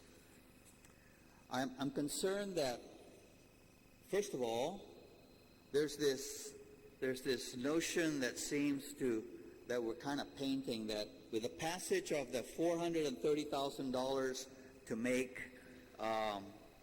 make these repairs, that we're going to stave off a double session. In fact, it says it right here on page 2, that it's the $430,000 will eliminate leaks and air conditioning problems and ensure that the current students do not have to experience double sessions during the construction. Can anyone at the table tell me that these fixes that can be made with the $430,000 will do that? It will ensure that we will not have double session? Based on the work that's been identified and the needs, we don't see a need for a double session as long as we can provide enough classroom space. So that's our focus. Okay, I mean, if you're that certain that, in that case, then all you really need is maybe even less than the $430,000. I don't know. But I mean, if you're giving the assurance to this committee that $430,000 will ensure that we will not have double session, then fine, I'm in. But I'm not convinced that we, that will be the case. Senator, may I just add to... No, I'm not finished yet. I'm not finished yet, please. Senator Etta, may I? You've indicated, Mr. Fernandez, that, and I appreciate the fact that you guys are really sitting down, putting pen to paper, and getting your timelines straight. I'm just, how proactive has the department been insofar as, I think it's reasonable to assume that, I'm sure probably this bill will get passed, but how proactive has the department been to put that procurement package together so that, we don't have to wait until the legislature is finished in the end of June is when we go into session, another 10 days for Adelup, and then from there we start putting the package together. Are we proactive enough that if the speaker decided to call this legislature into session tomorrow, that you're going to be standing at the door with that procurement, that solicitation package? Yes. In fact, we've been breaking down the details and scoping out the work that's needed based on our prior discussion with the board that if this bill gets passed, then we need to be ready to go and not start from scratch once it's waiting for its approval. So that work has already started and will be completed in anticipation of hopefully the legislature's actions. Okay, good. Thank you. And I do have one final comment, maybe more of a question. I have looked at the RFP documents for the construction of Simon Sanchez, and basically the gist of that RFP is to design, to build, to finance, and to maintain and to provide insurance for Simon Sanchez High School. But nowhere in the RFP do you find anything for construction management. So, for example, when at the beginning stages, when whoever the contractor is, when he's finished with the 30% drawings on the plans, who's going to review that? When he finishes the 60 and the 100, who's going to review that? As they start breaking ground and start building, who is going to watch what is going on to make sure that in fact what's being built is according to specs?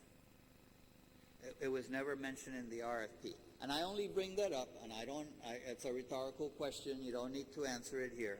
But I only bring that up from the standpoint of we have $430,000 here, and if you ask 15 senators, they'll probably come up with 15 different ways to spend it, and they're probably equally valid. But I would just ask that maybe you take a look, and maybe I missed something, but who's going to, where's the money going to come from for that construction management? It's not going to come from that $100 million unless you're going to want the contractor to hire his own construction management so that the fox can watch the hen house. And I don't think we want that. So, we're looking for ways to spend $430. Here's another way. So, you can go ahead and respond however you wish.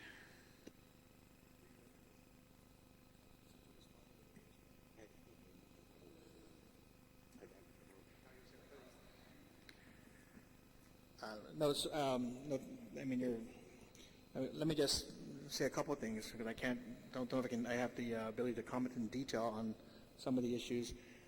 You're right that we are very concerned about the procurement. In fact, when you express optimism, I said that's a little bit more than I'm feeling because there seem to be, it's a very complicated procurement for Simon Sanchez. The way it was scoped out in legislation, the way it's been implemented, we've been relying because the lead was given to DPW and the attorneys for DPW and the Attorney General's office in kind of guiding that procurement process so we could ensure that we did the best we could to get this going as smoothly as possible. So upon my return to the department, it was already in a stay mode and in appeal, and so we haven't reconvened to discuss the path forward until such time as we're able to do so. Once the OPA renders a decision, once all those remedies have been exhausted and we're able to do so. So we're kind of waiting for DPW to reconvene. We are happy to talk about any improvements to the procurement process. The challenge is sometimes, because it's an ongoing process and we're kind of in the middle of it, I guess the question is, regarding what can be done at this point. Are there improvements that will justify further delay or going back to square one? I mean, happy to have that discussion. Again, it was given to DPW because of their experience with these projects and not to DOE, because we have our own procurement division and we have a ton of things that are on that plate as well. So I just apologize. I mean, again, wasn't involved in those discussions, but certainly I don't think there's anyone in this department that's saying we want a complicated, drawn-out, delayed procurement. I don't. I'd like to see this get to a conclusion so we can break ground on a new facility, and that's been, I mean, everybody should be sharing that same goal. So any way we can make that work is going to be, I'd be open to that. I think with regard to construction management, I think that's a great question, and I'm happy to talk offline, but that's been something we've talked about with DPW, and I take your comments. I accept your comments with regard to how we might ensure that these funds are used properly. I think in this particular case, as we've been looking at $430,000, the challenge has been to maximize it, which is why we're asking for the flexibility, because sometimes we're going back to the drawing board and trying to lower the amounts needed, and I want to make sure we have sufficient amounts needed to address the work at hand and not start to shortchange ourselves. So, I take your comments with openly, and we'll see if we can work with you to make sure that we're responsibly using those funds. Senator Ada, you asked the question, if the legislation of Senator San Agustin was to pass, what assurance do we have, or can we give, that there will be no double session?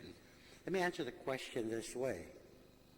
The longer we delay the passage of this legislation, the option would probably be, I would think, without discussing it with the rest of the members of the board, is probably delaying the opening of the school year, which will also mean that we will have to extend the school year for that particular school to meet the educational requirement.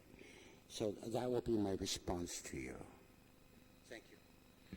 Thank you very much. My colleague, Senator Tom Ada, is much too humble. 4 years ago, I passed legislation requiring that procurement officers in all departments had to be certified by attending a course at the GCC. I'm embarrassed to admit that I didn't, but Senator Tom attended all 3 modules, and he's fully certified.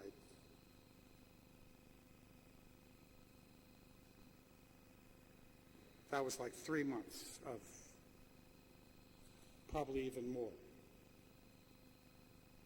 When the first procurement process, protest was on, I was getting calls from the attorneys that they were amazed that a senator was sitting every single day from 8 to whenever they recessed to listen to the testimony.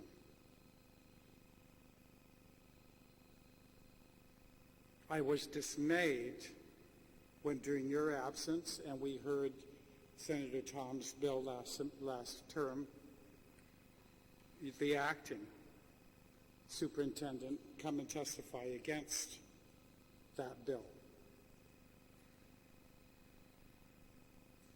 The bill that both bills weren't devised out of whole cloth, out of some crazy dream. He sat through more than 3 weeks of testimony to hear what the problems were and what needed to be done.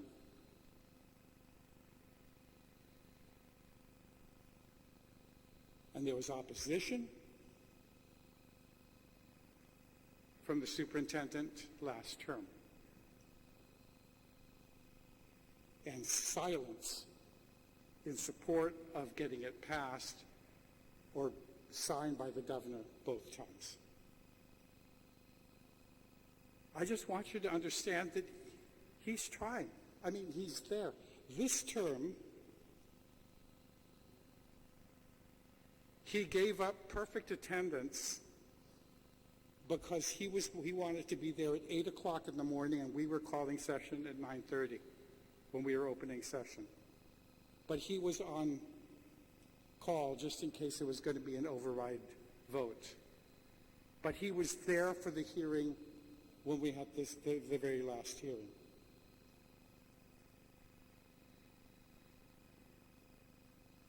But as he put it, the absence of anybody from DOE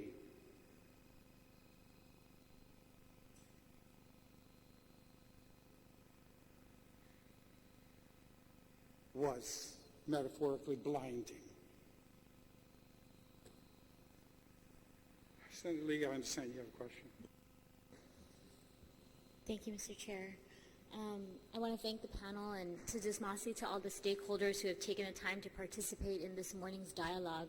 I also want to thank everybody for their continued commitment to our students and their families.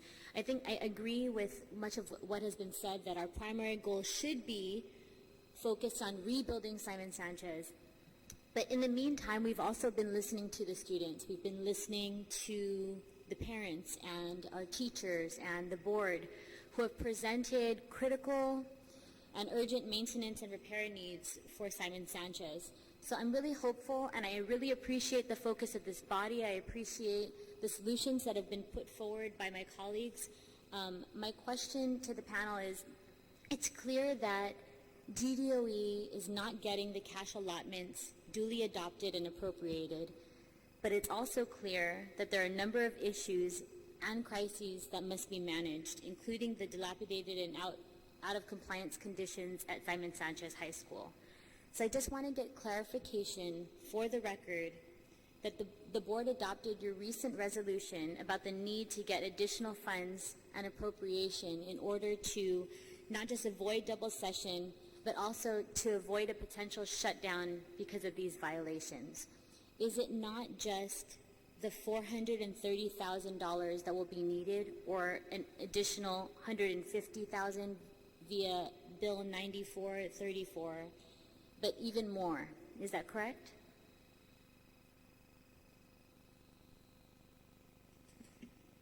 Yes, when the board approved its resolution, they requested an amount just over $1 million to address all the needs that were seen as critical to being able to operate over the coming 2 years. And again, and the board asked this as well of us, to make sure that we were focusing on the critical needs. And we've had so many visits from public health over the last few years that we are pretty clear on what those needs are. So that list is developed based on what we've been repeatedly cited on many times on a recurring basis at Simon Sanchez by public health. Right, and I tend to agree with you on things that people might look at this list and they might see something like painting, but painting has been an issue that has been cited for years and years and years, and you've been postponing this because we've been out of cash. Is that correct? We've been postponing it for a couple of things. Number one, it's a big cost item. Number two, we were hoping that there would be a ability to break ground in a new school, and and it wouldn't be on this list necessarily if public health didn't put it on. I mean, I think that's the issue. Is every time we come by, we're warned. The issue with public health is basically, and we appreciate we do appreciate their partnership with us. We definitely need to know where issues need to be improved. But as they come through, they issue citations and give you demerits on a number of items, and we go and we try to fix those that we can with the resources that we have. To the extent that we're not able to address all of them, those violations that are seen as repeat violations continue to stay and continue to impact the final, grade that they give us. So it's not just the number of violations or issues. It's actually, if they are recurring violations, we get penalized and repeatedly for that as well. So we've tried to figure out how best to address it. And again, when you're talking about a temporary classroom where the floor might be falling apart, it's always going to get your attention. But we did put painting on there because we did not want to indicate that it wasn't a concern. It was a concern that, and it's been raised, by a third-party agency as well. I agree, and I think that the safety and health of our students should be at the forefront of everything that we do. And I also appreciate your request for the ability to be flexible with these funds and maybe use them for other priority areas.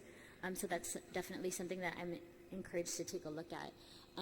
My last question, what would you say would be the exact amount needed for you to safely open in the new school year? To safely open in the school year? Well, I think to safely open in the school year, we'll do what we need to do to get this building, to get the facilities safe. I don't know what that amount is. I mean, for instance, let me just put it this way. If we are going to avoid double session, for instance, people have been talking about that. The arithmetic there is really about number of classrooms that are going to be maintained in a safe and healthy condition to support the number of students on campus. If an area is not safe on campus, we will make sure that that area of campus is not accessible and not used. So there is no cost to condemning a set of classrooms. It just means that might force us to have to, deal with the current enrollment in different ways, including, adopting a new schedule for the school. So, I mean, there are issues. When it comes to safety, I don't know what the price tag is. We are just not going to operate that school if we don't believe it's safe. And also, just for the record, what would be some of your primary concerns about double session, and why are you trying to avoid double session? Well, I'll say from my perspective, from a management perspective, there's a cost associated with it, as well as managing the logistics of all of that. And those are the first two areas. The third area is that, we typically have to handle all of the concerns and issues that it creates for all the stakeholders. I just have to say it is easy for the legislature and it's easy for me to make a decision about double session. It's an easy as signing a piece of paper and working out with the partner agencies. It's not easy if you go to school there on a day-to-day basis. So, whether we go into double session or not, it's just a matter of making sure that we have a safe facility with sufficient number of classrooms. That's my job to figure that out. The issue about whether the Simon Sanchez community will be able to function in that's going to be up to the stakeholders. They deal with it each and every day. We're trying to avoid that because in the past, when we've indicated that this is going to be an issue, obviously we've received a lot of concerns from parents, from students, from teachers and staff. We were considering it over at FB Leon Guerrero, perhaps sharing some of their space when we were thinking about a much more significant issue of potentially closing Simon Sanchez. So we dealt with issues at FB Leon Guerrero. There's a lot of work that would have to be due to assure the community, because they're going to bear the burden of it one way or the other if there is a double session. Right. So I'm trying to avoid it only because of the fact that we know that, at least in my experience, the community has indicated that they would love to avoid this as much as possible. But from a management standpoint, it's an option for us if we're unable to provide the facility that's needed to ensure a normal schedule. Right, and I'm really looking forward to hearing from our stakeholders, hopefully in the next panel, and they can kind of share that, their issues with potential double session. But again, thank you so much, gentlemen. I appreciate it. Right, and I do want to say, if stakeholders do say, hey, we're okay with a double session, then it just becomes an issue of cost and logistics for us.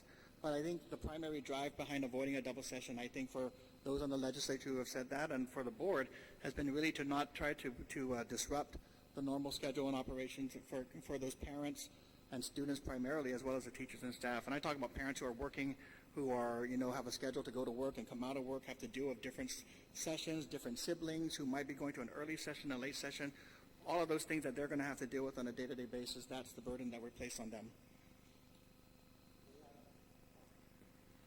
May I just add, Senator Lee, you alluded a little bit earlier in your presentation, questioning about what other agencies are involved, and the superintendent alluded to public health, which has a lot of vested interest in that school, but also EPA, Public Works, and Fire. We want to make sure, and we continually stress this at the meeting, we need to work together in making sure that not halfway we find out that we missed something. So, let's put it all together and complete it. But I would be remiss, Senator, to thank you so much for what you have done with your proposed legislation. Thank you.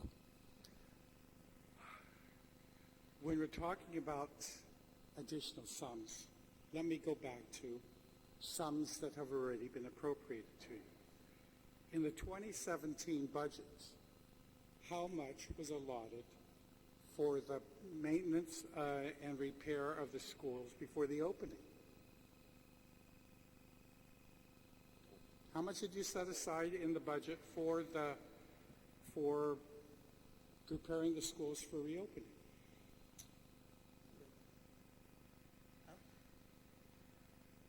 So it's about $500,000 for all schools.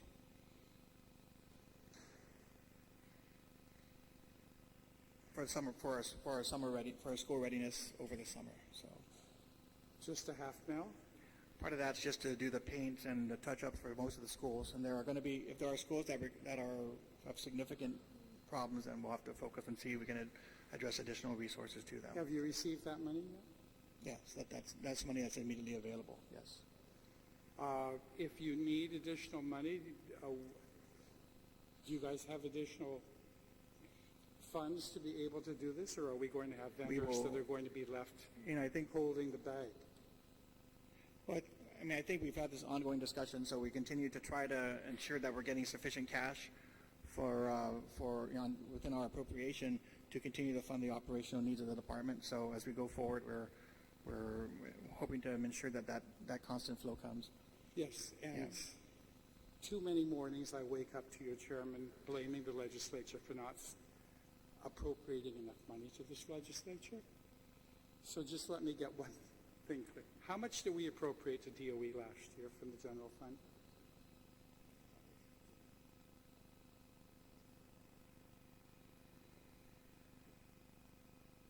Or how much was appropriated to DOE for its operations?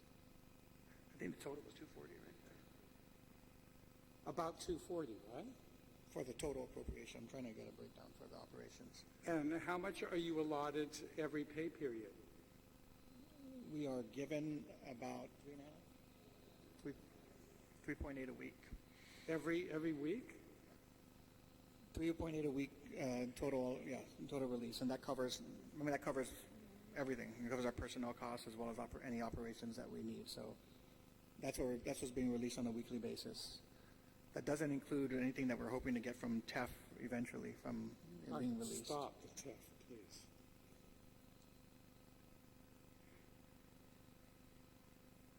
Under what DI math are we going to get to 242 with 3.6 and 52 weeks?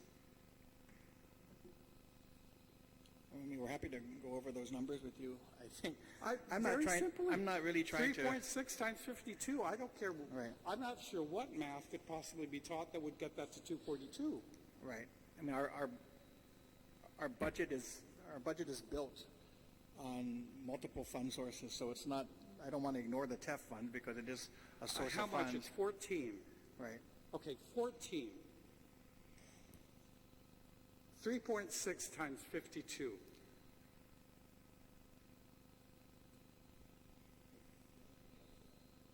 And 14 would be 201. Where's the other 42? Or 40? I don't have those numbers I right just here. want the community to understand, and your chairman that walked out, to understand that this legislature appropriates what we believe to be sufficient funds. You've left on the table 5.1 from last year. How much is going to be left on the table for this year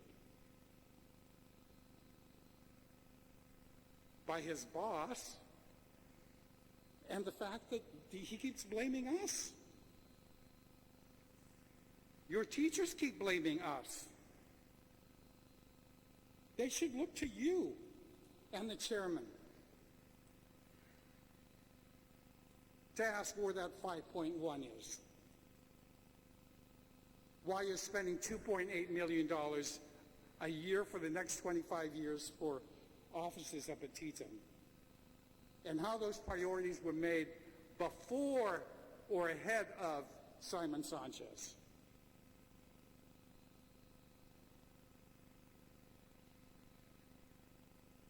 Because I'm tired of waking up in the morning to the rant by your chairman and others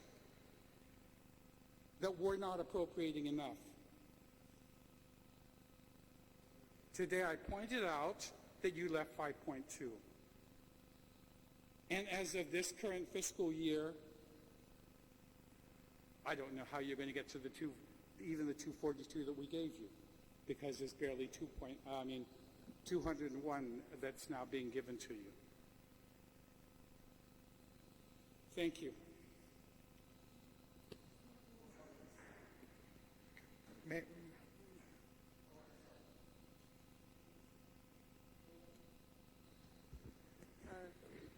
Thank you, Mr. Speaker. I want to thank all the teachers here today. Some of them were my teachers in high school. Being a new senator, there's a lot of these things that are coming into the light for me. And myself, last year, I attended many OPA hearings to really understand the situation with Simon Sanchez. And, the media was pushing it, that it was all on the legislature, that they were not acting diligently. But attending these hearings, I learned that was not the complete truth. The complete truth was that there's some sort of politics being played within the middle. And I can say this perhaps freely because I'm a new senator. And I really want to avoid politics, especially when it comes to the children's education. My grandmother was at the forefront of education, and she would stop at nothing to make sure that the children got what they needed. And I hope that you have that very same zeal, because to hear my colleagues say that there was no representative from DOE during many times of this appropriation hearing, and I myself didn't see any DOE representatives when I went, and I went more than 5 times to really understand the issue. And then to hear that, these bills that are that us as a body are trying to push to solve this procurement issue, there's there's no support or no testimony being submitted by DOE. And so for me, that is very, I don't want to use the word disturbing because it's very negative, but it hurts my heart, because we need to show our children that we are committed to resolving this. And if we don't have the support of DOE and the board, then little to nothing is said and done. I do want to ask that this $1,012, this breakdown for temporary solutions, we're going to spend. You're requesting $1,012 for temporary solutions, which means it's not definitive, it's not going to fix the problem. But for you to come here today and request this, I would like a breakdown, if you can also provide the chair, and perhaps the chair can give it to us then, a breakdown of this, individualized, of this invoice. What does this cost? Because, this is temporary solution and we're spending over $1 million. But I also like to implore you that if you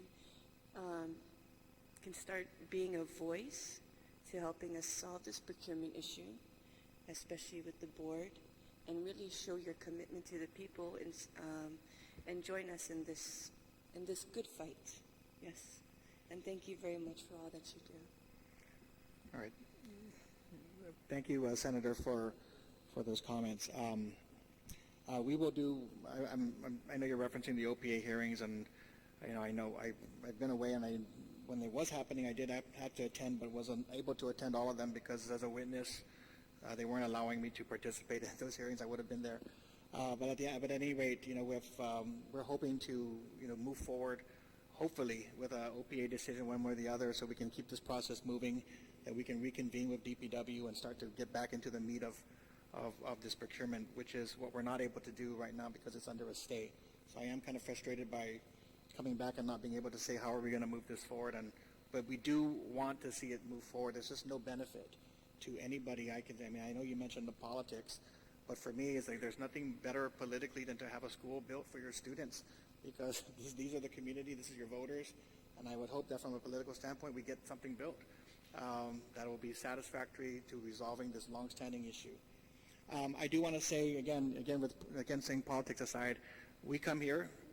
This was not necessarily the board's initiative to say, let's go to the legislature. It was at the behest of bills that were introduced by Senator San Agustin, Senator San Nicolas, that the board said, look, they've identified a source of funding for us, and they're asking us to testify. So we're here because we're grateful for the fact that you've identified funding and you've identified a purpose for it, although there are two distinct purposes.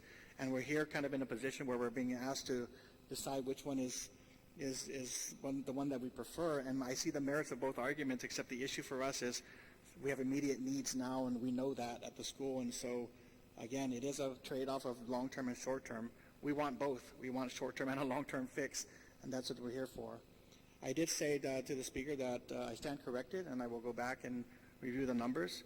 And if needed, I will go beg the governor for money, just as I'm here begging the legislature for money. That's the position that we're in as a department.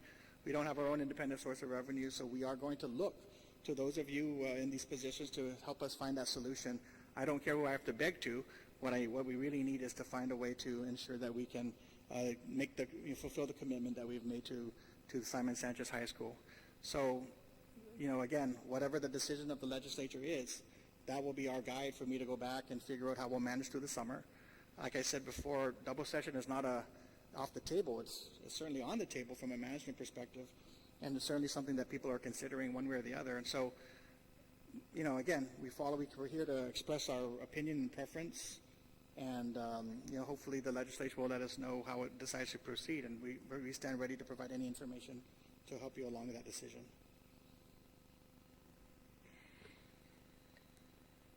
Mr. Superintendent, may I also ask, in addition to the cost breakdown for the $1,012,000 and the projects listed, you mentioned a timeline earlier. If you could submit that to the chairperson, that would be helpful.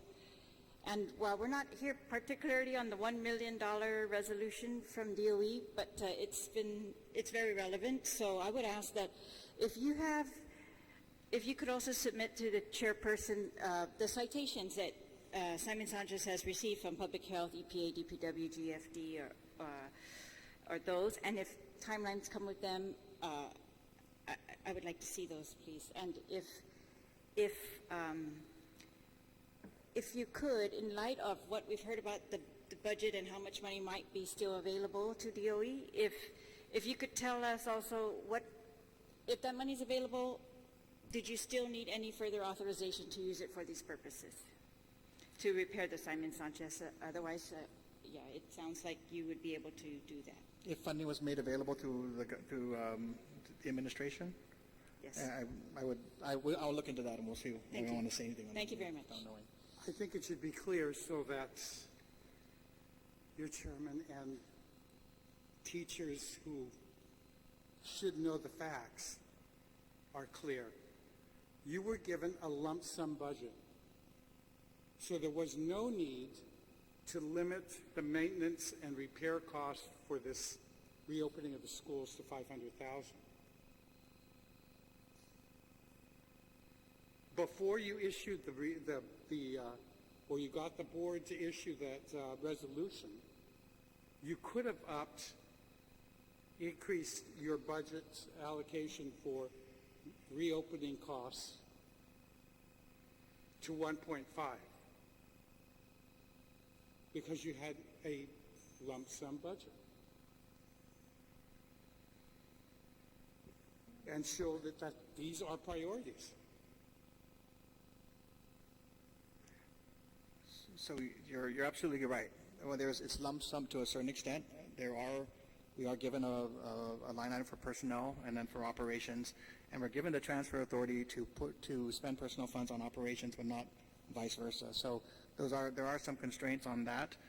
We typically, and when we get our appropriation, recognize that the operations funding is not high enough as we've requested and anticipate, and those are where we're not paying vendors or not being able to pay our utility bills and so forth. So we anticipate through the course of the year having to exercise that transfer authority from the personnel budget into operations. And of course, we're being reliant on the inflow of cash to support that transfer, those transfer of funds. So we are in a position where we can't commit until we have the funding available and so forth. So when we say we set aside money for the school readiness portion, as cash becomes available for operations, we again will juggle between school readiness, keeping the lights on and the water going, as well as paying some of these outstanding vendor payments. But just so that you're clear and your board is clear and your staff is clear and the public is clear, the legislature has given you a sufficient budget that you have the authority to be able to transfer to be able to address this. Whatever budget you give us, we operate within that budget. And again, I would say that on that statement, yes. With regard to whether we would achieve full funding of that budget has been our issue from year to year, and that's been the challenge. Yes. So if there are funds that do not come through, then that is our issue that we have to deal with. But we gave you $5 million more that you haven't collected. And God knows how much you're going to be shorted this year. But I'm just trying to get it clear to the community and have everybody understand civics correctly that we have appropriated, and I cannot tell the governor, move this money. In the budget, I put a provision that you're not supposed to have a reserve. It's ignored. We say in the budget you're supposed to get full funding. It's ignored. I just want the public to understand this legislature is trying to do everything that it can to assist and protect you.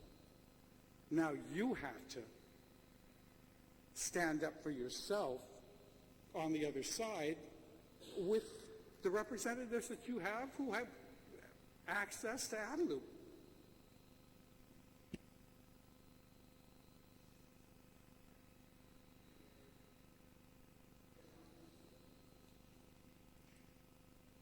Thank you. Thank you very much.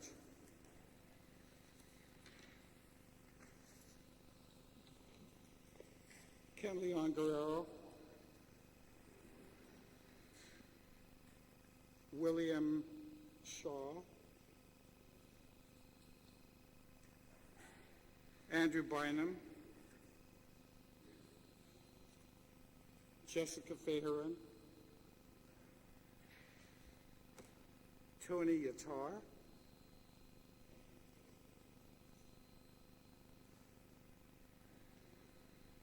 Marvin Duenas.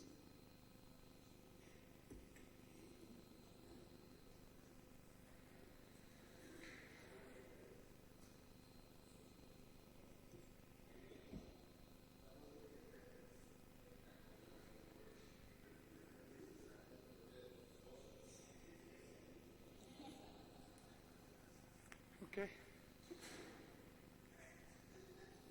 Ken, your name shows up first, so that we'll take you and then we'll take Mr. Bynum. My name is Ken Leon Guerrero. I'm with the Guam Citizens for Public Accountability. And when I was a consultant back in the United States, I would sit down with my clients and I would start our conversations with this phrase: why is there never enough time or money to do things right, but always enough to do them over? And although I'm testifying in favor of both Bill 35 and 87, I think what we need to do is we need to address a more important question. Ever since the 33rd legislature, I have been fighting to try to close the loopholes in the law enabling the reconstruction of Simon Sanchez that has turned this into such a pork barrel project that the very sums of money available for exploitation have been the cause for the multiple protests filed that have delayed and will continue to delay the construction of Simon Sanchez until the underlying root cause is fixed. Now, Senator Atta tried to do that with Bill 58. Unfortunately, a number of senators chose to play political football with this for whatever reason and not stand behind Bill 58. So my organization last year used the pay raise as our litmus test. This year we're looking at Simon Sanchez as one of the elements in the fitness test because we're dealing with the lives of children. We're dealing with our high school students who are rapidly reaching the time when they're going to be forced into employment, and are they getting everything that we can give them? And my answer is no. And I say that because I graduated from GW and attended University of Guam, and as a result of my GW, University of Guam education, I was able to go out into the United States and compete effectively against the best of the best of the best, and had a 28-year career at the top of my game. Whether we like it or not, the biggest export from Guam is going to be our young. Right now I have a number of nieces and nephews, and friends of mine have children that have been forced to leave Guam to compete in the United States for jobs because economic development here on Guam has not created the types of jobs that will keep a college graduate here on Guam. What is the point of someone going to University of Guam and graduating and the only jobs he can find are Tupperware salesman, hostess, landscaper, or custodian? So until we realize that your job is to help ensure that our students are able to compete effectively on the world place and exert the type of influence you have to make that happen, our children are going to be at a disadvantage.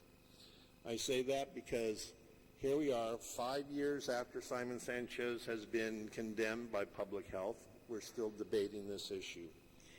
We're here, 8 years since Simon Sanchez was condemned by public health. We're still debating this issue. 5 years since $100 million, since an unlimited credit account has been set up by the 32nd Legislature for the reconstruction or replacement of Simon Sanchez, that hole has not been plugged.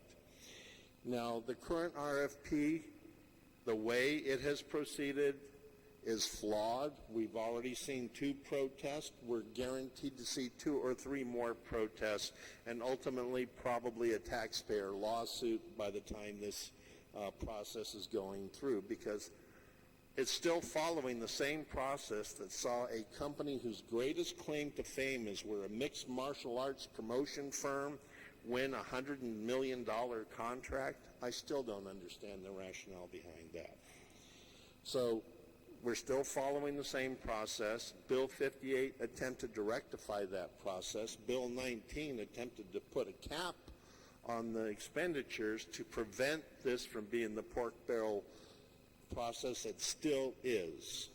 And now here we are in the 34th Legislature, and 5 years later, DPW is still trying to ram the flawed IDIQ process through that the contractors identified as an open door into the treasury of Guam without supervision. And yet, that hole has not been closed.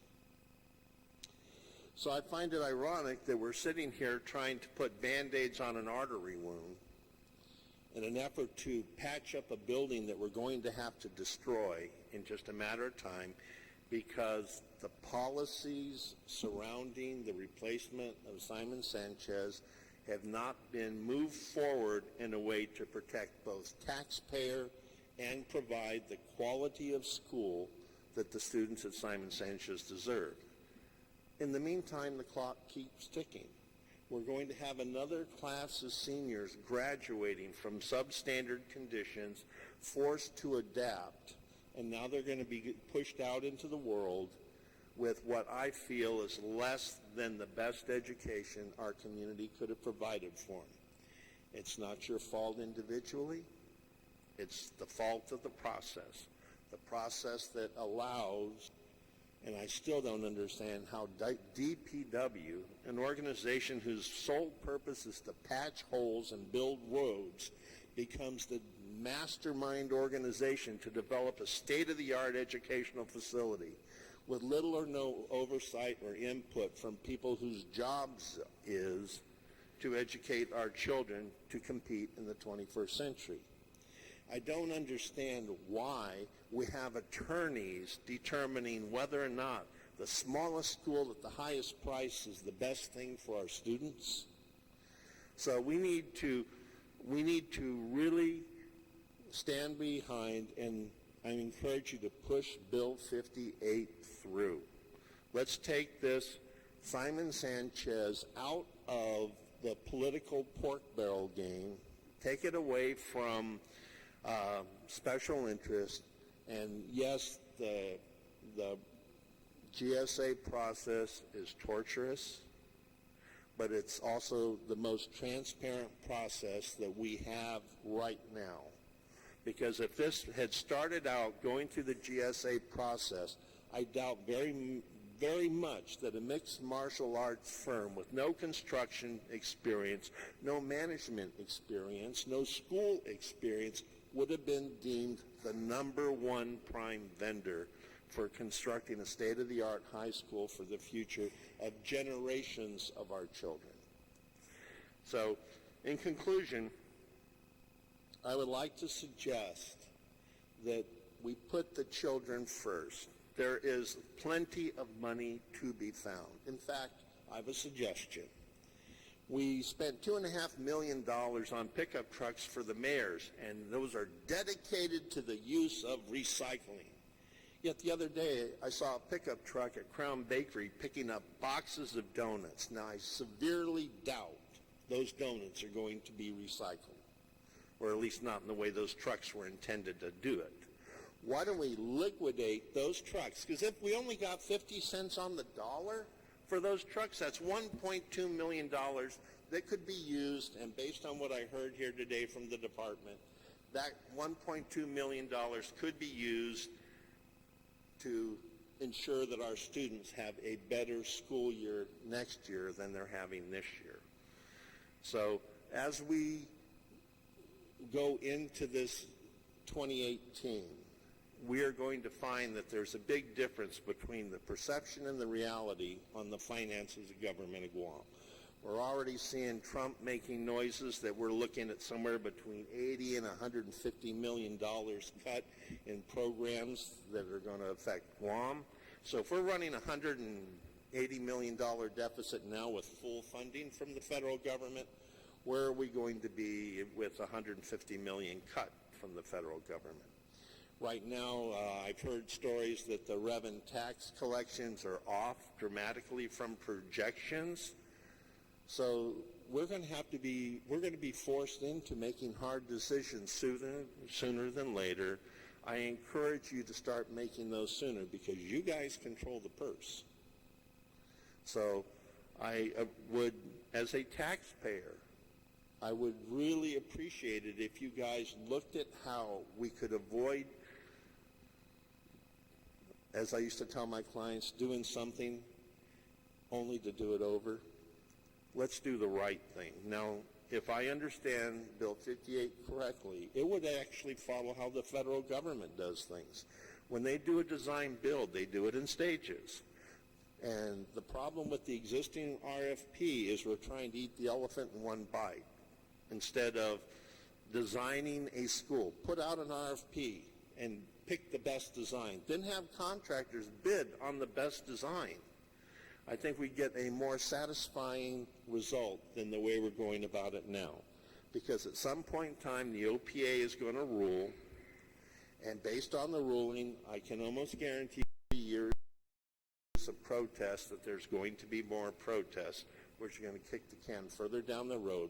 But in that RFP is a line that says that in the event any of the laws governing this project are changed, those changes will be incorporated into the RFP, provided the changes take place before the RFP is awarded. Right now, the RFP is not awarded. It's in protest. So we have an opportunity. You have an opportunity. We taxpayers have an opportunity to do the right thing for the students of Simon Sanchez. And I encourage us to take this opportunity to do that. Thank you.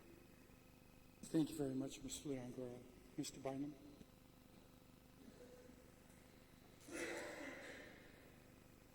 Hi, good morning. This year, Simon Sanchez will be graduating 343 students. We've had, I think Dr. Sokola, we've had close to 30 or 40 students take advanced placement tests. I think the most that you'll find out of the high schools. And we continue to have the highest enrollment of graduating students going into the University of Guam. And we've been doing this for the past 8 years since our school has been condemned and shut down for the first time, and while we're waiting. And I wanted to throw that in there because, you know, our students continue to do their best. So before I started my statement, I wanted to just kind of put that out there for you. Thank you, all of you senators, for continuing to do the good work of the people of Guam. My name is Andre Bainum, and I've been teaching. Thank you. Is this okay? My name is Andre Bainum, and I've been teaching at Simon Sanchez for about 16 years, and I'm here today because of the school's terrible conditions. Although I sympathize with the administration of the Department of Education regarding this funding bill, and two, would like not to go into double session, I feel this option to temporarily fix Simon Sanchez High School is a waste of taxpayer money and does more harm to the process of finally getting a new campus for the students at Simon Sanchez. I believe also that our administrators, our really good administrators, have been working diligently to keep us from getting into the double session. I think we're kind of combining classes, we're moving people around, so that option of double session that is kind of, I think, being held over the heads of the senators or DPW or whoever, I think that doesn't even, I don't think that's going to come to fruition. I think we're gonna make it work in our existing footprint, so we might not even go into double session, so this money can be saved. We all know the procurement problems, and I'll spare you the history lesson. I think I got some lessons here today, and I applaud Senator Tom Atta for his hard work in making sure that in trying to fix that problem. But I do not think that the problem, but I do think that the problem lies in this very flawed system, and there's no one seems, and there's no willingness, I think more by, you know, all I've heard is from one senator, a willingness to tackle this problem. This is the problem, procurement, procurement, procurement, procurement. I heard it 100 times since I've been sitting here since 9 o'clock. That's the problem. And it's the procurement system that's causing our students to excel in such terrible conditions. Your solution to spend close to $500,000 to temporarily shore up the school so we can continue to educate the students in a facility that is fraught with structural defects is counterproductive to the mission and intention of your bill. I'm sorry the author's not here.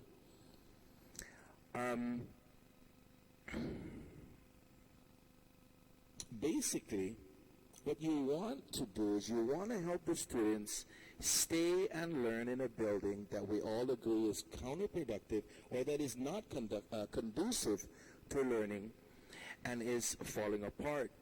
It's like telling an abuse victim to learn self-defense and stay in the relationship.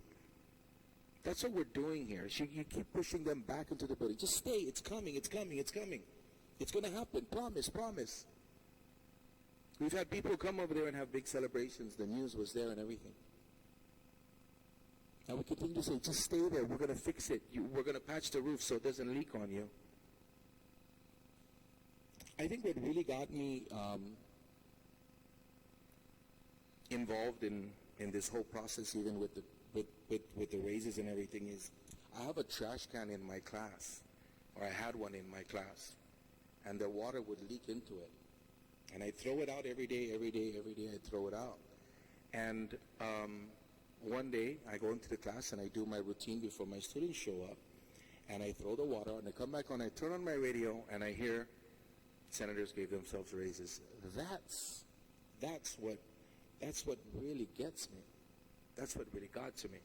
So with this process, we're seeing kind of the same thing again, pushing them back into this, and there's no willingness There's no willingness to fight the proper fight, with the exception, I guess, of Senator Ada over there, who tried a different direction.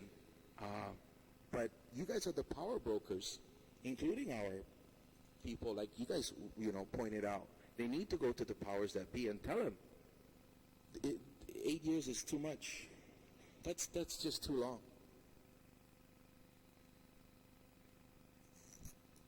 Sorry, I'll get back on my script here.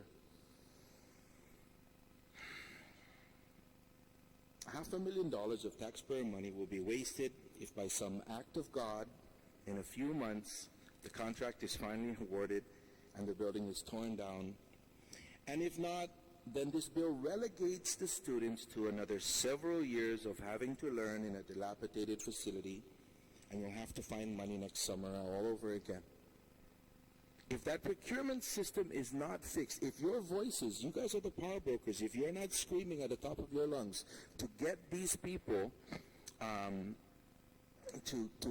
fix this system and to get them to move, we're going to be here again in a year asking for more money.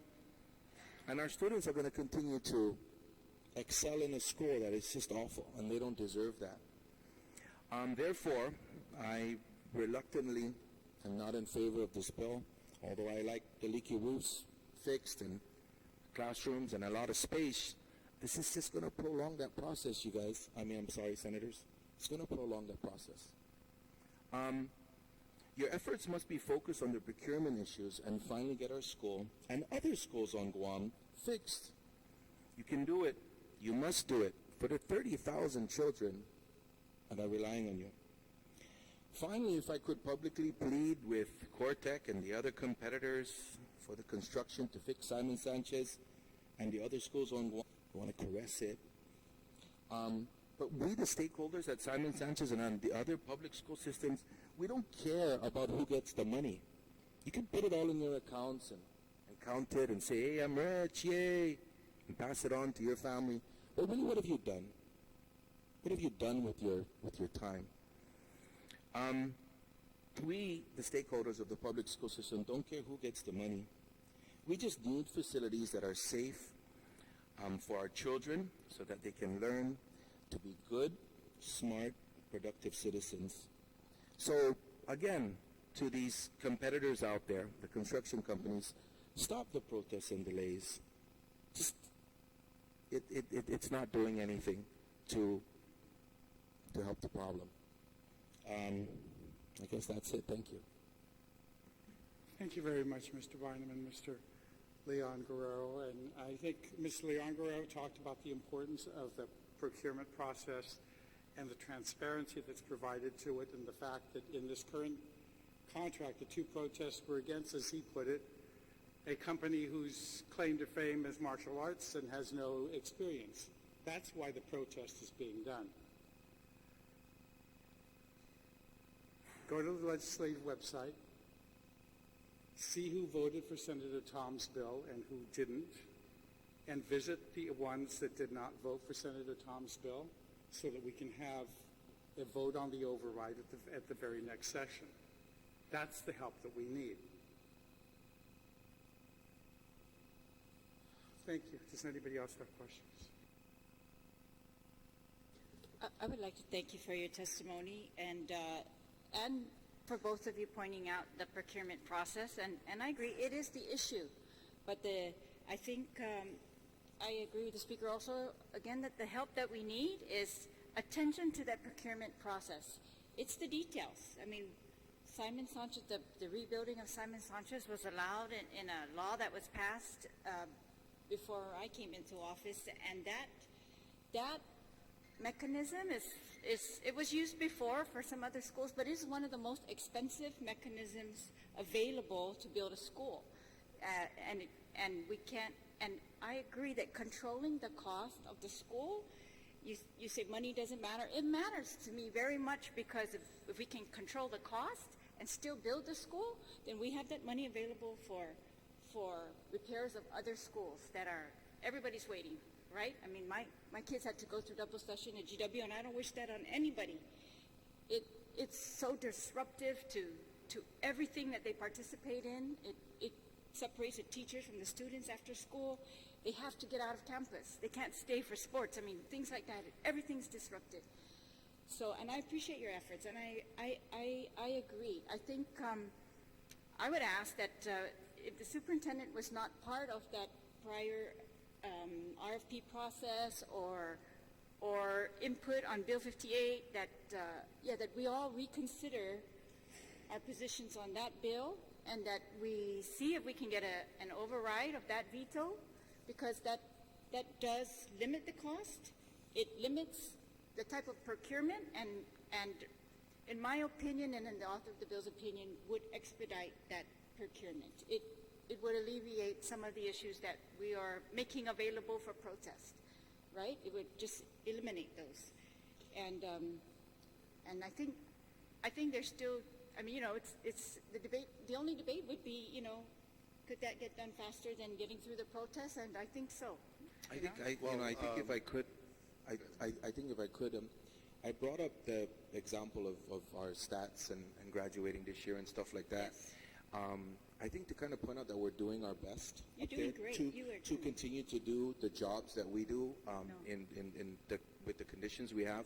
So, I guess I'm trying to impart on you that, yes, you're working hard, but it's not hard enough, senators. It's not good enough. You cannot stop, because these are the children, these are the people and that's my whole point. And I'm not trying to put down all the hard work that you do, but we've got to work harder. This cannot stop until this is done. So, I applaud the good senator, for spending 3 weeks. I hope they don't do it again, so you don't have to spend another 3, but, you might have to.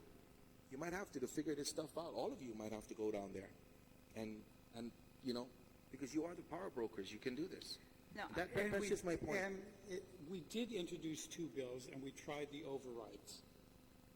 And if you would use the same kind of public activism that you did on the pay raises, as he said, make it the procurement this time, we might have an override this month.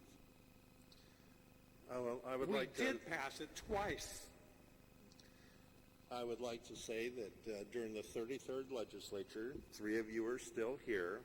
The leadership of the 33rd legislature I tried to work with. I even drafted my own bill and tried to get it passed to cover up some of the shortfalls, but it was blocked by the leadership of the 33rd. And by the way, the leadership of the 33rd all got voted out. We will be working with, we're taking Bill 58 as our action item list, and we're going to be working very closely with the senators who did not vote for Bill 58 and see what we can do to get them to see light. But we have to look at the reality. 2 of the no votes are running for governor, and so they're probably trying to curry favor with special interest groups to get the money they need to run for governor. So that's probably why they didn't.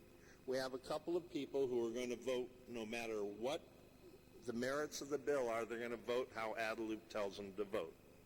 We've seen that consistently so far in the 34th. We will try, but we have no hope that they're going to change their minds until Adelup tells them it's okay to change their minds. We know that Adelup doesn't want Bill 58 to pass because the relatives of the governor are the ones that stand to benefit most from the current process. So we have a battle. We're hoping that we can change one mind to vote for Bill 58 so that we can take Simon Sanchez out of play as a pork barrel project, put it through a torturous GSA process, not the perfect process, but it has proven to be able to move fast. If we look at how fast the Chamorro Village huts, I think it was 21 days from RFP to contract award. Maybe we can see some type of an expedited process through the GSA process that won't take 2 years to award. But the point is, we need to do this for the safety of the children. The children, their clocks are ticking. Every year, children are graduating. Did we do the best we could for those children? Because they're going to have to go out and compete on the global world because our economic development isn't allowing us to keep our children here. That's my whole point for being here today, because I was one of them. Back in the 70s, Guam stagnated, and so by the time I was graduating, there wasn't anything here for me. I had to go to the mainland to get a job. We're seeing that happening right now with our children. But I was fortunate because the state of education at that time was sufficient enough that I was able to compete and be in the top of my game in the mainland. I don't think that our children are getting the same opportunities because they're suffering from being forced through less than optimum conditions.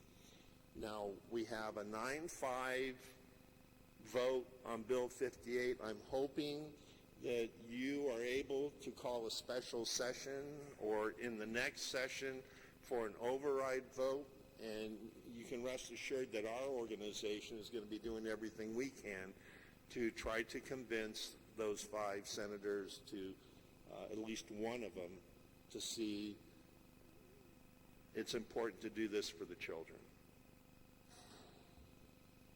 Thank you. If I may continue, Mr. Speaker, yes, and I want to commend you. I want to commend all the teachers at Simon Sanchez. I am absolutely impressed. I think, of course, the community is with you with all you've had to go through, and that we want this to be resolved fast. I mean, that's one of the reasons some of us ran. We've seen the frustration in the schools alone is enough to compel all of us to political action, right? And so I commend you for that also, and I commend all of you.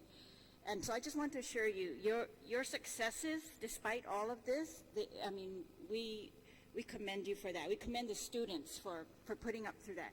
I think one of the worst repercussions of double sessions is the morale that puts on the students. I mean, if it's because you're building them a new school and they can see that, maybe your morale will be different. I don't know. We've never really seen that. But yeah, otherwise, yeah, because the school's dilapidated and that type of reason, it just lowers the morale, and our students don't deserve that. But I want to assure you, yeah, I only point to those bills as examples of, yes, we're trying everything we can, I think, and I would just ask everybody to re-examine again the things that are in front of us. We're looking at these bills as if they were possible, if they were going to help this situation or not. That's the purpose of this public hearing, is to hear how they really might help this situation. And I'm with you. I'm not convinced that this totally helps the situation. I mean, if we can we don't want any, non-safe classrooms to continue, but if that can be taken care of, then let's just take care of that. And that's almost a side issue, I mean, compared to the building of the new school. And I agree, that has to be done as expeditiously as possible. And I think we're all trying to do that, and we are looking at everything that we can. So I thank you we need your help. We need you to all your teachers and all your students to look at DOE's administration and say, you push for this, when there's any kind of choice that can be made as to where money is going to be spent, it should always be DOE's position, spend it on the school, not on anything else, not on any other type of building, but the schools. I mean, particularly right now, when the situations that we're in. And so that's what we're looking for, and I, for one, I'm trying my hardest to look at every bill very thoroughly, every procurement issue that's being raised, and procurement in general is not the issue. It's the choices that are being made as to which ones they're going to allow, which one they're going to choose when they're allowed more than one, and who do we get to say is to blame for it? If I'm not to blame, then sometimes they say it's somebody else, and that's another issue for me. It's like, no, we are all in this together, and we've all got to say we're all going to lead on it. Right? So I'm asking DOE's leadership to lead on the building of Simon Sanchez, not to let it, fall. We are looking at DPW because they are supposed to be our experts in building, period. They issue building permits. They are historically our building construction managers. You know, they're the ones who oversee buildings for the government of Guam. It's just now that we're outsourcing these projects, I mean, they're still our they've been our procurement officer. They're supposed to have expertise in procurement and the choices that can be made in procurement. Some of these were limited by the legislation that they were faced with. So we're trying to make amendments to that legislation to better allow them. I think that they're willing to change some of those processes. So, and thank you all again for your support and your insight into how these bills will help or not help this current situation. And thank you. If I could, I know that, one of the things that I heard, about this procurement is I heard everyone say, well, I hope in 2 years, or I hope in a year, and I hope we can get through this, and I hope we can get through that. It's kind of almost defeating. It sounded a little bit defeatist, a little bit, by saying, well, hopefully we can fix this in 2 years or in 4 years. And, that I think kind of led to this, well, we got to try harder, right? Because we've already waited 8. And I think that's why I keep pushing for that. And I know that you're trying harder, but that's all I heard was, well, I hope. And even I said, I wrote in my thing, God willing, some force comes down from the sky to fix this system. Maybe this bill may be exacerbating that a little bit, in a way.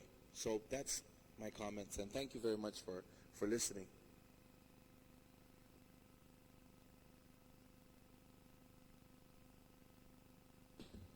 Thank you very much for your testimony,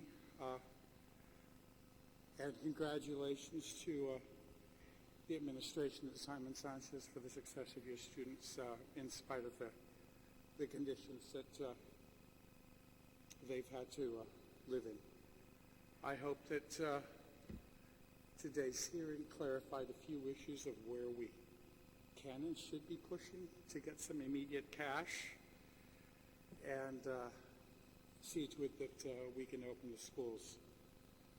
With that, this hearing is adjourned.